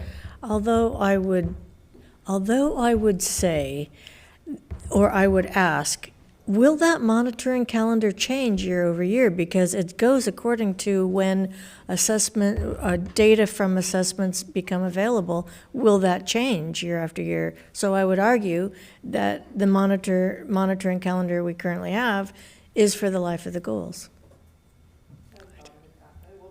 At this point. I wanted you to think that it was a lot harder what we were going to have to accomplish. But yes, we're just going to go ahead and copy that for 3 more years. Yeah. But in that, didn't I read in either a board update or the notes from one of the meetings that we'll be reconsidering what we're using for the interim goals? Okay. But what the calendar shows right now is which goals we're going to monitor which months. It doesn't say what the interim measures are for that. Got it. So we will be able to readily create the 5-year or 3 more year monitoring calendar. Even if later we change the interim goals at some point, that should not change the when we monitor the different goals. Okay, then I'm affirming Diana's point, then I think we have it. And that is a really good point and good recollection that monitoring calendar does center around when the data is available for us to bring back. So, Yeah, that you definitely want to monitor in that sweet spot where the data is fresh and actionable, but also you need to staff needs enough time to do the analysis and all this stuff. It can be a tricky needle to thread. How about the last one? Superintendent is evaluated. We talked, I think, a little bit about this briefly this afternoon. Only on the board's goals and guardrails, interim goals, interim guardrails. Is that currently true? No, not yet, and probably not going to be accomplished in the next quarter either. No. If you were going to take a step in that direction, you could have a conversation about future superintendent evaluations. You might not have conducted one, I don't know, but you could have a conversation about it. which will be timely as we think about taking district goals, not having separate district goals, using the interim goals as connected to my evaluation. So I want to acknowledge we're halfway through, but we also have already captured a ton of next steps that board and staff are going to be working on. So I recommend for these final 3 pages, as I said, it's only the remaining 20 points of the framework. Go ahead and let's be clear, where are we? Are we in the red or are we in the yellow? And maybe we'll come up with a quick action step, but we'll move a little faster. Okay, communication and collaboration. Are any of the reds true? No. They're all false, right? I think they are. Anyone disagree? I left I left it blank. I didn't put true or false, but it said any meeting of the board lasted more than 8 hours. It doesn't count retreats or training, so I didn't count the morning part of our last meeting. Otherwise, we were here for 15 hours if we counted that one. So, but it says they're not counting the trainings or meeting retreat things. I think it was 15 and a half. Okay. It also doesn't count closed session or public comment. Okay. I'll take it. Yeah, this model, this governance model is definitely the opposite of trying to limit public comment. That is not what we are about. We want you to go out and do even more engagements.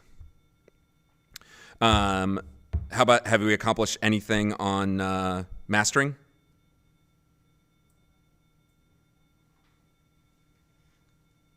Do you receive everything 7 days in advance? We do get things 7 days in advance. We get them Wednesdays. Okay. So I think that one might be one that you have accomplished.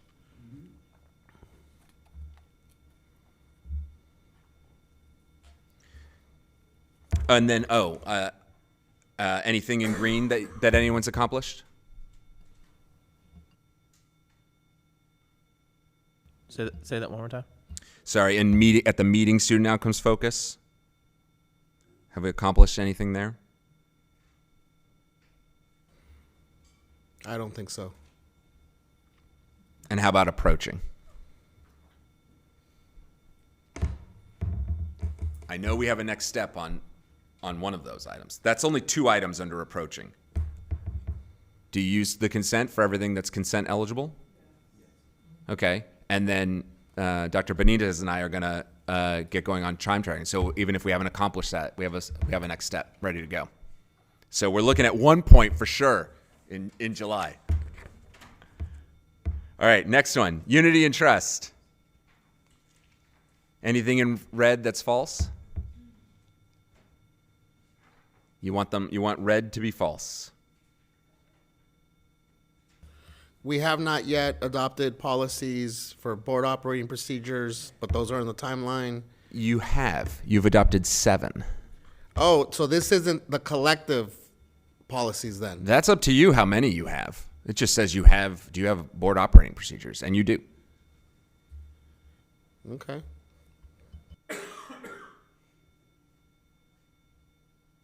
We don't currently, board members serve on committees formed by the superintendent or staff without approval of, we don't have that. You haven't accomplished that. Yeah. Okay. That one's relatively straightforward. You can get rid of the superintendent committees. You can get rid of board members on superintendent committees. You can have board members approve the board members. There's lots of options.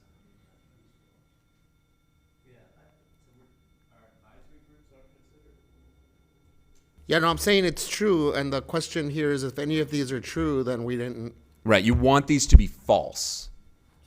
And that last one, the board's saying it is true right now. Correct. Yeah. And I believe that would be coming up, that's 9025, the board committees, and that would be on the timeline for May 21st.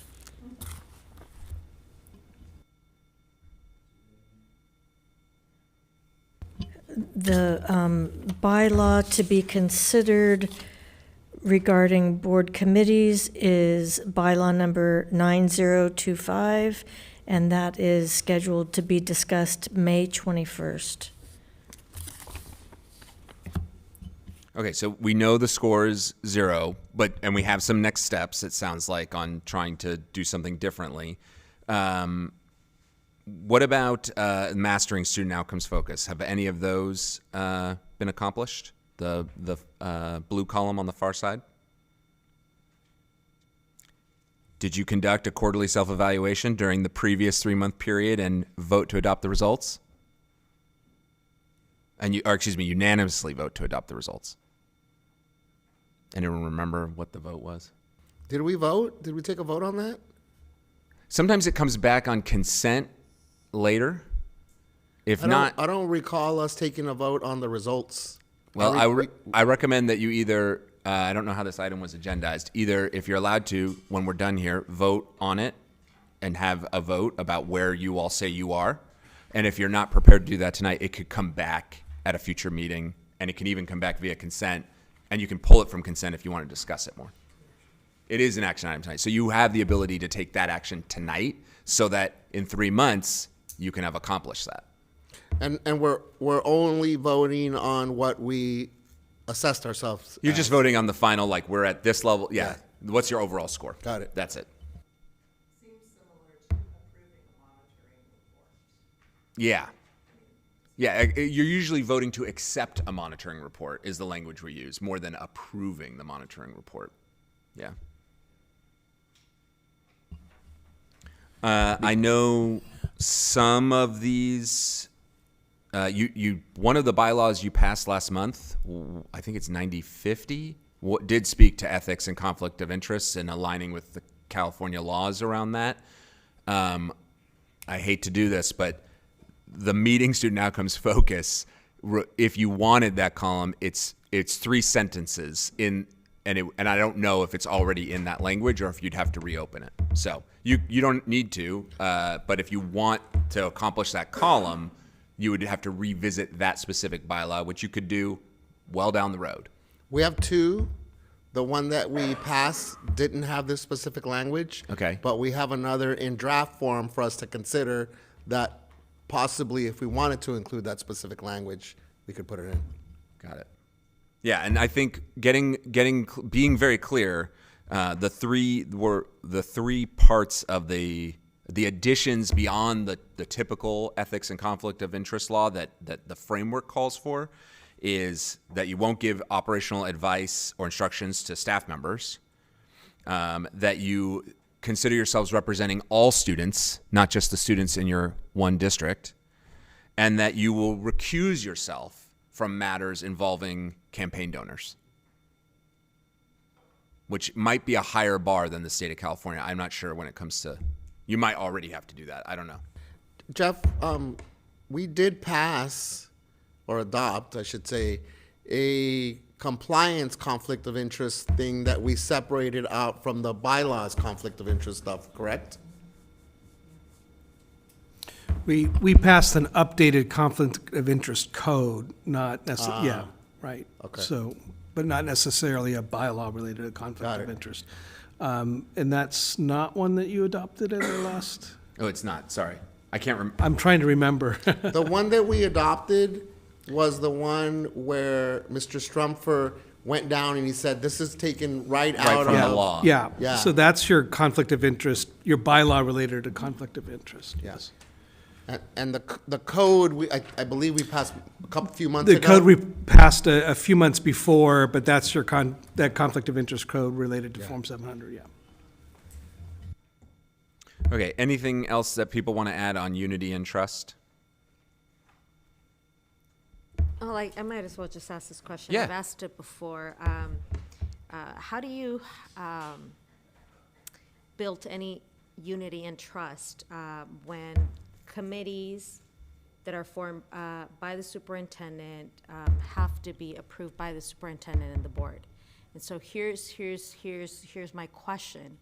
It's when somebody on the board may want to be on a committee, but could be controversial, and may be asking the questions that, the public, the district, whomever may not want to hear, and then and we're expected to build unity and trust, but then we have the individual that we are supervising, evaluating, approving of the committee that we're Yeah, it's a to great participate question. in. And you're referring here in the red, right? Yes. Yeah, and thank you for the question. So first off, these are in some districts, these don't exist. There are no superintendent committees, but here there have been superintendent committees.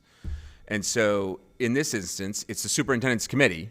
It's their committee on whatever topic about some piece of their superintendent work. So it's in our coaching, it's reasonable that the superintendent would get to be able to say who they want on their committee. This protection, though, is if the superintendent wants a board member also on that committee, that the superintendent does not get to just pick their favorite or whatever. That's what this is trying to guard against. They're saying the board gets to approve. If the superintendent says, I would like one of you please to serve on my committee, or two of you to please come serve on my committee. And it's the board's decision. The SUP does not get a say. That's the spirit of it. And so it's a check against that kind of dynamic. Now, the alternative is if the board doesn't get to approve who serves from the board, not the other members of the committee, just who from the board represents on that committee, then how would you decide, who's on the committee? Like Right, yeah. that makes sense. Okay. But it does say, and maybe I'm reading it wrong, but it does say, without approval of the superintendent and a majority of the board. That's right. You need both. Yeah. You would need the board to say, yes, the board will put this person on. And since it's a superintendent committee, the SUP would also get a chance to say, yeah, that works. That'll work for me. That is what that is about. But Greg, I thought that we didn't want these to be true, that we don't want that to happen. Right. It's a without. So our interpretation of this, yeah, we actually approved and voted on the reason why these two people are on the Implementation. committee is because we decided as a board, we voted and we said it has to be the board to vote on that, not the superintendent. Right. We need with approval of the superintendent and a majority of the board. And this sentence in red says without. So I get. But it says or, Greg. Superintendent or staff. Without the approval of the superintendent and. Correct. And a majority of the board. But we decided at our last meeting, it should be in the minutes. Yeah. That we would vote for any board representation on any committee. And that is the coaching. Yes. Yes. But we didn't go and ask Dr. Baker, do you approve of that we voted Mr. Miller onto the committee? Understood. Got it. If there are any concerns, that's an interesting point. I'm not sure if the implementation team is a committee of the superintendent, a committee of the board, or just a creature of the governance model. So I could visit with AJ about that. Okay. That's a good question. I haven't had that one before. Yeah. And in the meantime, I would say if the superintendent has any concerns with the two board members that were present, she should visit with me about that. Yeah. And again, going back to Ms. Lopez's interpretation, we had this discussion precisely because of this and the concerns as we heard them. So we took a vote. We said we want to be able to decide if a board member is going to serve on a committee, it would be the board to make that decision.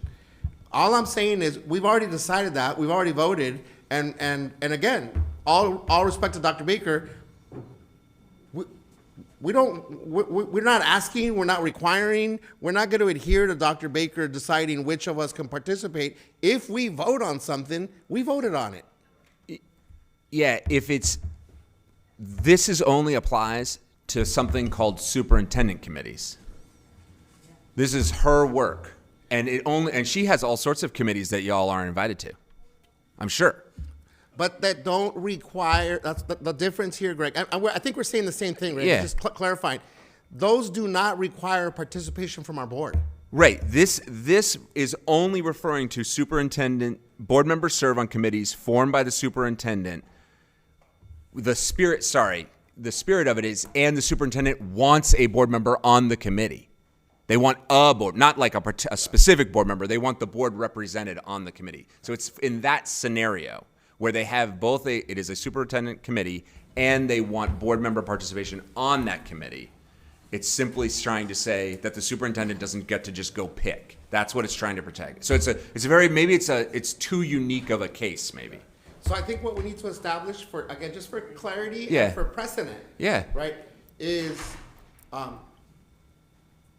the Student Outcomes Focused Governance Committee A superintendent committee. That's a great question. Yeah. The timeline, the implementation timeline implementation team. timeline. That team. And then we might also use as an opportunity for learning or for looking at it from this perspective, the advisory groups that currently Correct. exist. One around student outcome focused governance, one around budget policy, human resources, learning, instruction and learning supports. Test those as a means of saying and then if there's a different way of doing it that is in line with this, then there's an opportunity for adjustment. So we have a couple things we can test. I've got a next step. I'm going to go learn a little bit more, visit with AJ on that, and we'll come back on that. And I'm not trying to do the same thing here, Greg, but Yeah. there is other language somewhere else that Yeah. I'm too tired to look for right now regarding all committees. Yes. And that's the part that we used as reference to make a decision and take action on. It's going to be the board that votes for, and we had a whole conversation about the board voting for that versus allowing for the superintendent to appoint. Yeah, that I think is on page 6. It's just one column over at the bottom. All board members agree that if the board has committees, their role is only to advise the board and not advise the staff. That's one place that it refers to committees. It's somewhere else on who decides. It's definitely, I believe, in one of the bylaws Yeah. that, yeah. So Just point of clarification, I think in one of the bylaws related to the roles and responsibility of the board president, you all removed that language from the bylaw and directed to come back with a separate bylaw that would address that the board has the ability, only the board has the ability That's to right. appoint. Yeah, not So the chair. I don't know that you've technically voted on it yet, because the issue was to take it out of the roles and responsibility of the board president That's and right. put it elsewhere into a bylaw that has yet to be That's right, adopted. And that would be Board Bylaw 9025, to be discussed May 21st. But again, precedent has been set that we took a vote on whatever we're calling this committee that Diana and Eric are. Implementation There Timeline you go. Team. Last one. Where are you at?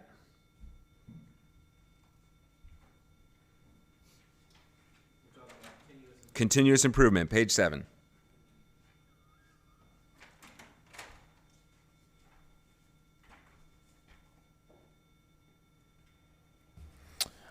From a mastering standpoint, the board includes students as presenters in at least one of the student outcome-focused governance training sessions during the previous 12 months. That is true. You use students. You led a governance training and included students as We've- presenters. We've had, well, now you got me questioning, because I know we've had student presenters over the last 12 months, but was it correct? But was it part of a monitoring? I think it was the last time I could think of a student presenter, it was actually during a workshop. And this one's really about training sessions on the governance model. Got it. But absolutely double down on including students in monitoring, for sure. This one, though, is about including students. So part of this one is about, creating training opportunities for board members, for staff, for community members in the model, and including students as being trained and being part of the presentations. Got it. The next one was the one, Board Member Lopez, you brought up before. Prior to being selected, board members get training in the governance model. And so boards handle that lots of ways. The best way, actually, is to do it nowhere near election time, is to be training all, regular times to community members all the time. It is very common. A lot of districts, though, who are aligning to the framework do create additional opportunities around election seasons, and they want they create the reason to have multiple is so that if one person does miss one, they would have another chance to come to another one. And the board does, the spirit of it is the board taking responsibility, saying, hey, these people declared candidacy. They're on the ballot. They've spoken up. We need to reach out to all of them, including our opponents, and invite them in and help them to get training in the model. That is the spirit behind this. It is absolutely not about putting your thumb on the scale and saying only some people get trained and others don't. Not at all. And so you're saying that we would be providing the same training, the same presentation at different times to allow accessibility to prospective candidates. That would definitely be my recommendation. Yeah, we just approved a timeline that actually coincides with elections.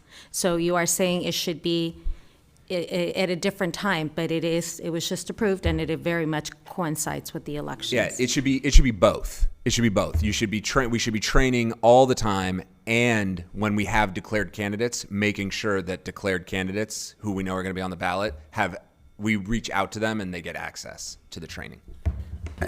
Did I miss something? Because I don't think we approved anything. Just You approved a change to the timeline specific to when you're going to address bylaws.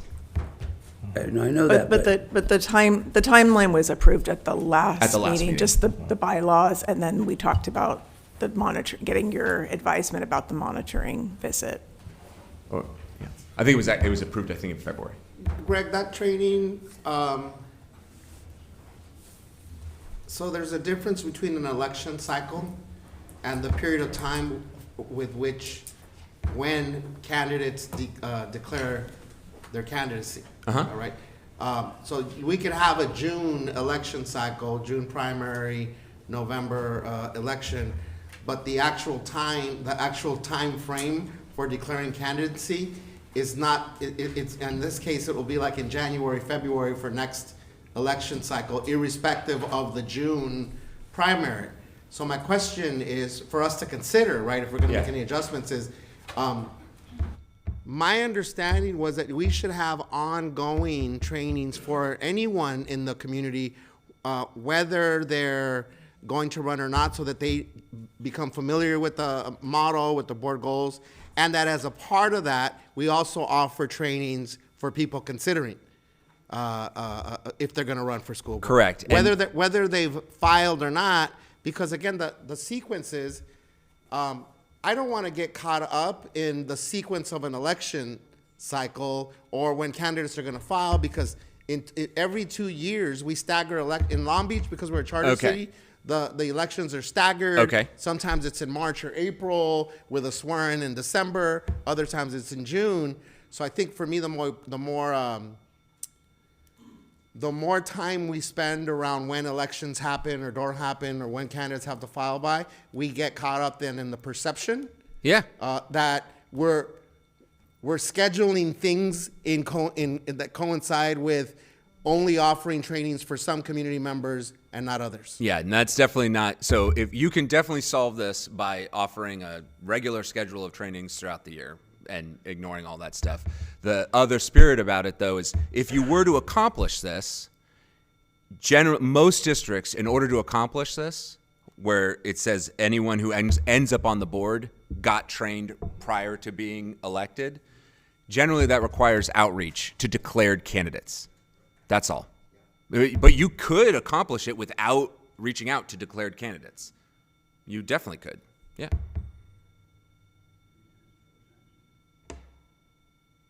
All right. We got lots of next steps. Thank you all for going so deep on this. We have a volunteer on time tracking. Probably between now and the next quarter, we're going to look for a volunteer to practice facilitating this conversation, so it's not me in July. Y'all can have one of you try facilitating this one. So think on that. Thank you all for having me. Appreciate it. Thank you, Coach. Can we have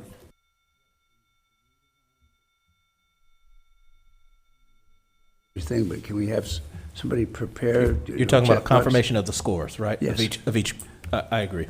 Each item. And Mr. Otto, is a part of that we take action tonight, that we accept whatever the results of the agreed upon score is? We have to do that? I think we heard from Greg that we should do that. Yes. Okay, that's fine. Did anybody keep track of the score? I did. Would you? Did we get zero? Yeah. So with vision and goals, unfortunately, we got a 0. Hold on. With values and guardrails, from my understanding, we got 5 points. Anybody going to correct me on that one? No, keep going. Do you have the interim guardrails? Yes. No, we don't have the interim guardrails? Oh, did I mess We that don't up? have interim guardrails, correct. So we didn't get the 5 points there. So that's a 0. Got it. That's right. So this is when I got corrected on if we landed there, that doesn't mean we get the point. We have to get all. Monitoring and We got accountability. 0 on that one. Well, then we are going back to a different conversation on if Eric has the correct score, and that would be a no. So just to confirm, Mr. Otto, for monitoring and accountability, I have 0 on my end. Okay. Unless a colleague feels different. Likewise, on values and guardrails and vision and goals. Yes. 0s. Okay. All right. So now we're at number 3, which is monitoring and accountability. Oh. I thought we I got have a 0. 0 too. I have a 0 as well. And how about communications and collaboration? We have a 0 because we are still waiting for But the we're track. close on that 1 point. We're super close. Super close. Yeah. Okay. But 0. Unity and trust? 0. Okay. and Greg has some homework to do for us on that Correct. committee. And continuous improvement? So we have 6 zeros. Yes. Are you moving to approve that, Mr. Otto? Yes. Second. Any further discussion? I just ask that for the record that we have the proper score for each category listed in the minutes, please. So 0, 0, you know. I just missed the continuous improvement. They were all zeros. Zero. Yeah, Oh, that part. zeros all the way through. I just wanted to make sure that we have that captured so that when we show how much we're kicking, you know what, next quarter, we can show our improvement. That's a very hopeful statement. Any further discussion? All in favor? Aye. Any opposed? Any abstentions? That passes 5-0. Thank you, Coach. Okay, we still have items on the agenda to get to, so item 16.3, Williams Uniform Complaint Procedures. That's an information-only item.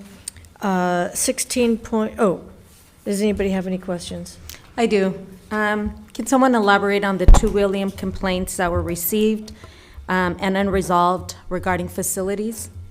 Yeah, there are 2 complaints. One is related to Henry and HVAC. The other is related to Milliken bathrooms, and they're both working with staff to resolve the complaints. Thank you.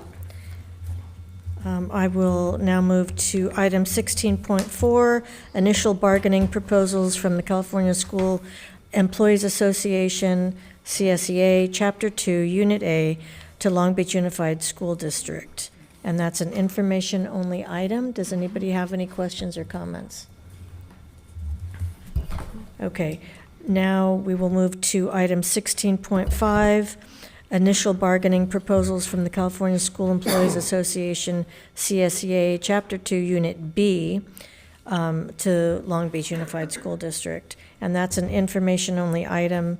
Does anybody have any questions or comments on that one?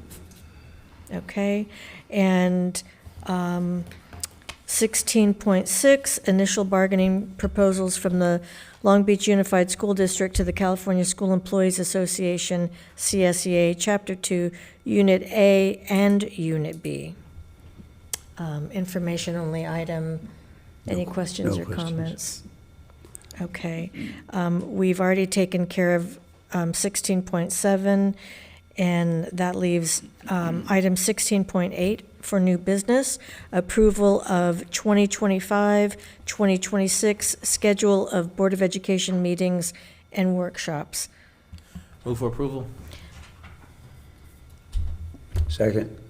I do want to say, just perhaps we can in the future consider Saturday meetings as to avoid any potential conflicts like today, that I arrived late. I had a conflict, and I arrived late, and clearly I was reminded of that by my colleagues here. So Saturdays would be great. Saturdays would allow our educators who are also working to participate in these meetings. It would allow our parents who are working to participate in these meetings, and more importantly, ensure that anyone who wants to run and be on a school board can have a full-time job and participate as a board member. Any further discussion? Yes, I want to make sure that when we post meetings, whether they be workshops or trainings, Jeff, I want to make sure I get the wording right here. The way that it appears on the public agenda, sometimes it's hard for folks that are looking at it to differentiate that there's actually a meeting before our meeting. In the past, we would have a separate agenda posted for the workshop or training or retreat and the open. So I just want to make sure that we continue that practice, because sometimes it's hard, especially how the public documents are displayed, it's hard to tell that there's 2 different meetings going on. This is for tonight's meeting, there were 2 separate agendas, Yeah. and that'll be our practice going forward. I think we had one meeting where we tried something different, took the feedback from you all and were established in the way that you're describing it right now. Thank you. Yeah.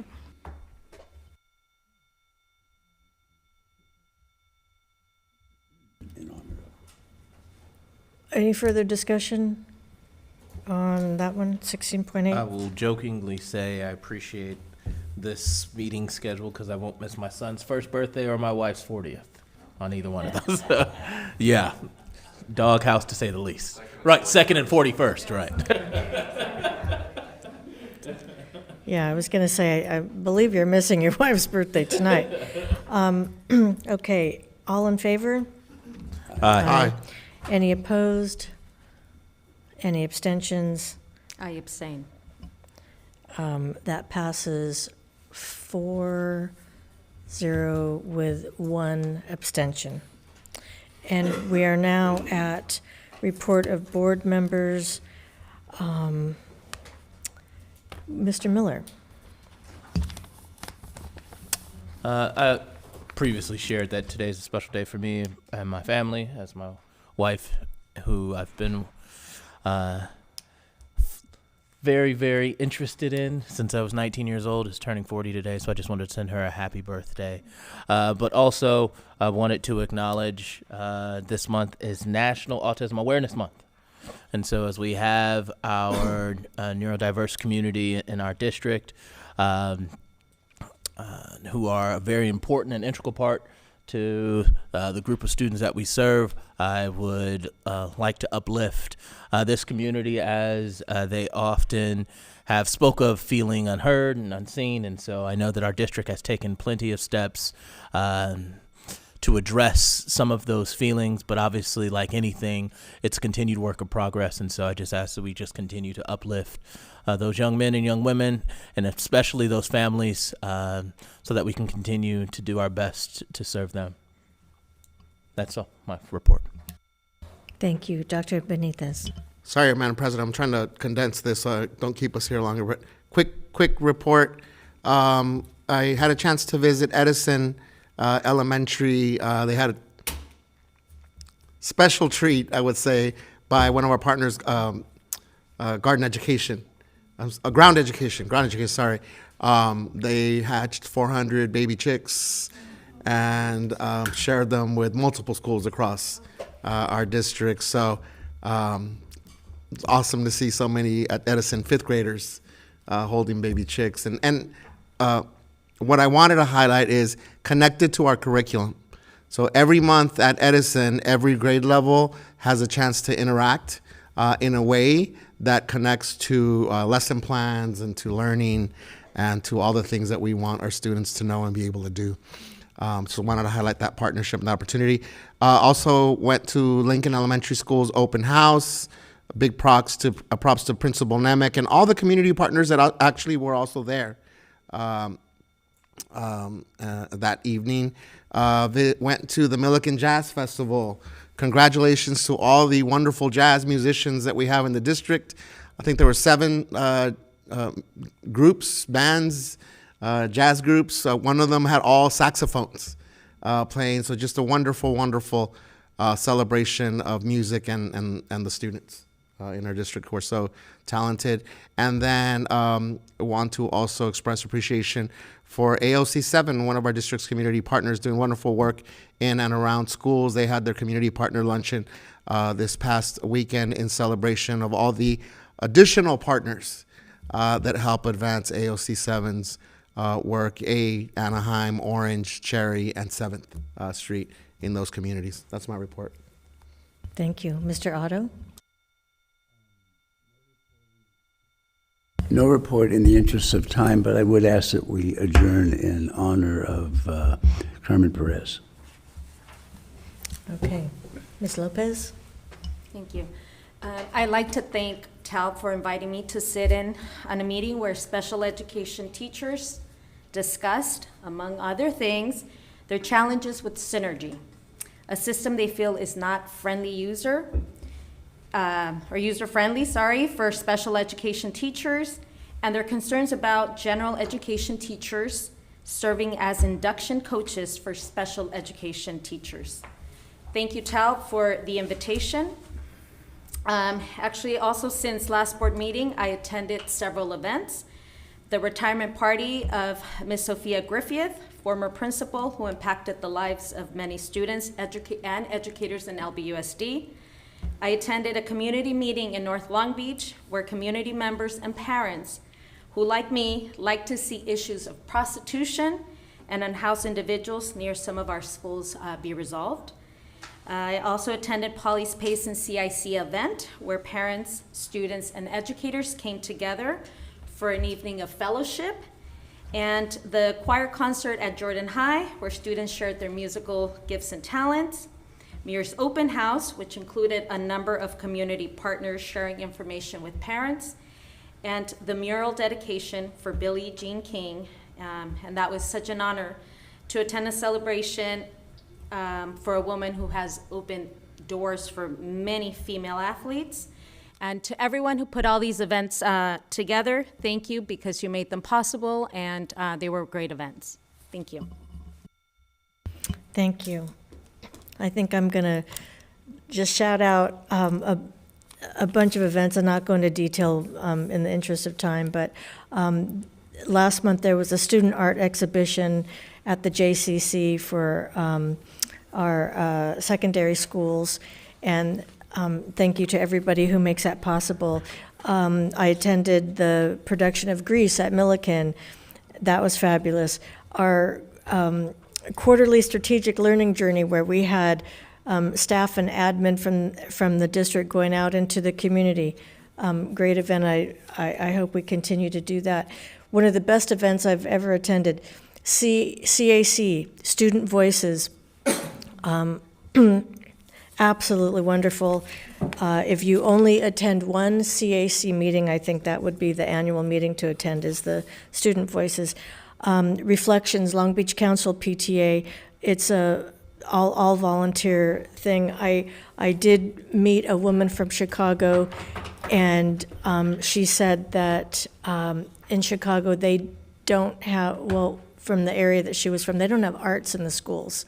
And so to come to Long Beach where where we have such a robust art program, she just thanked me personally for that. It was interesting to hear, and I'm glad she's in Long Beach now.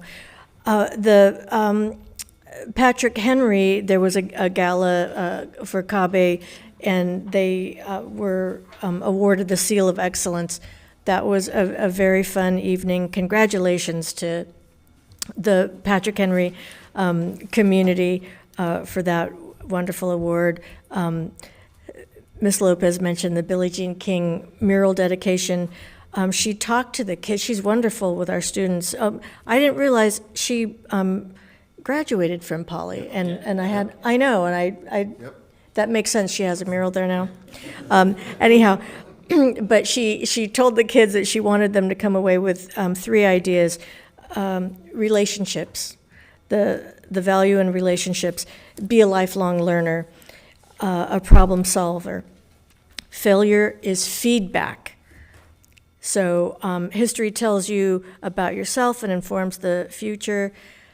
And then she mentioned that over the entrance to Poly, it says enter to learn, leave to serve, something like that.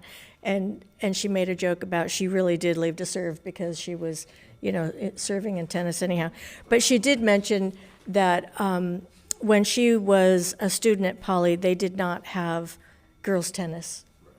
And so it was wonderful for her to come back, and the tennis team all gave her a rose, and it was a special moment. And then also last weekend, there was a Cambodian parade and festival for Sankranta, the Cambodian New Year, where they were celebrating really all Southeast Asia cultures. And I would say, or I would encourage everyone, attend these festivals that celebrate different cultures. It's like traveling without having to get on an airplane. The sights, the smells, the food, the music. hearing a group of 60 monks chant, very special to witness that. And then last night, I attended the Long Beach School for Adults fair. It was so well attended, I had to park all the way in the back. I didn't even know if there was going to be room for me to park, which was fabulous. And I did have an opportunity to speak with a woman from the women's shelter, and we talked about, because I was wearing my, pardon me, I was wearing my LBUSD pin, which the brightly colored, people stop me when they see that pin. Ooh, you work for the district. It's fabulous. And so we talked about the outreach with the women's shelter coming into our secondary schools and talking to our students about relationships, red flags, how you should be treated, how you should treat others, how to recognize problems. And I think, well, what I'd like to do is just put that out there for all of our secondary schools. It costs nothing for the women's shelter to come in and work with our wellness centers, our counselors, whoever, address a group of students. The more we can educate our students, the more we can keep everybody safe and healthy. And now I'll turn it over to the superintendent. Actually, can I just remind our community that the Black Student Achievement Symposium and opening ceremony and ribbon cutting for the Black Student Excellence, like the center, will be held on May 3rd, and please come. You're all invited. Please put it in your calendars and make it a priority. Thank you. I have no report tonight, just to wish all who have worked so hard to this point in the school year a wonderful spring break, wishing everyone rest. There will be a message that goes out tomorrow reflecting that, but just appreciation for our team and for you all as well. Thank you. So without objection, we will adjourn this meeting in honor of Carmen Perez. And our next regularly scheduled meeting is Wednesday, May 7th. Thank you, everybody. Thank you, everyone.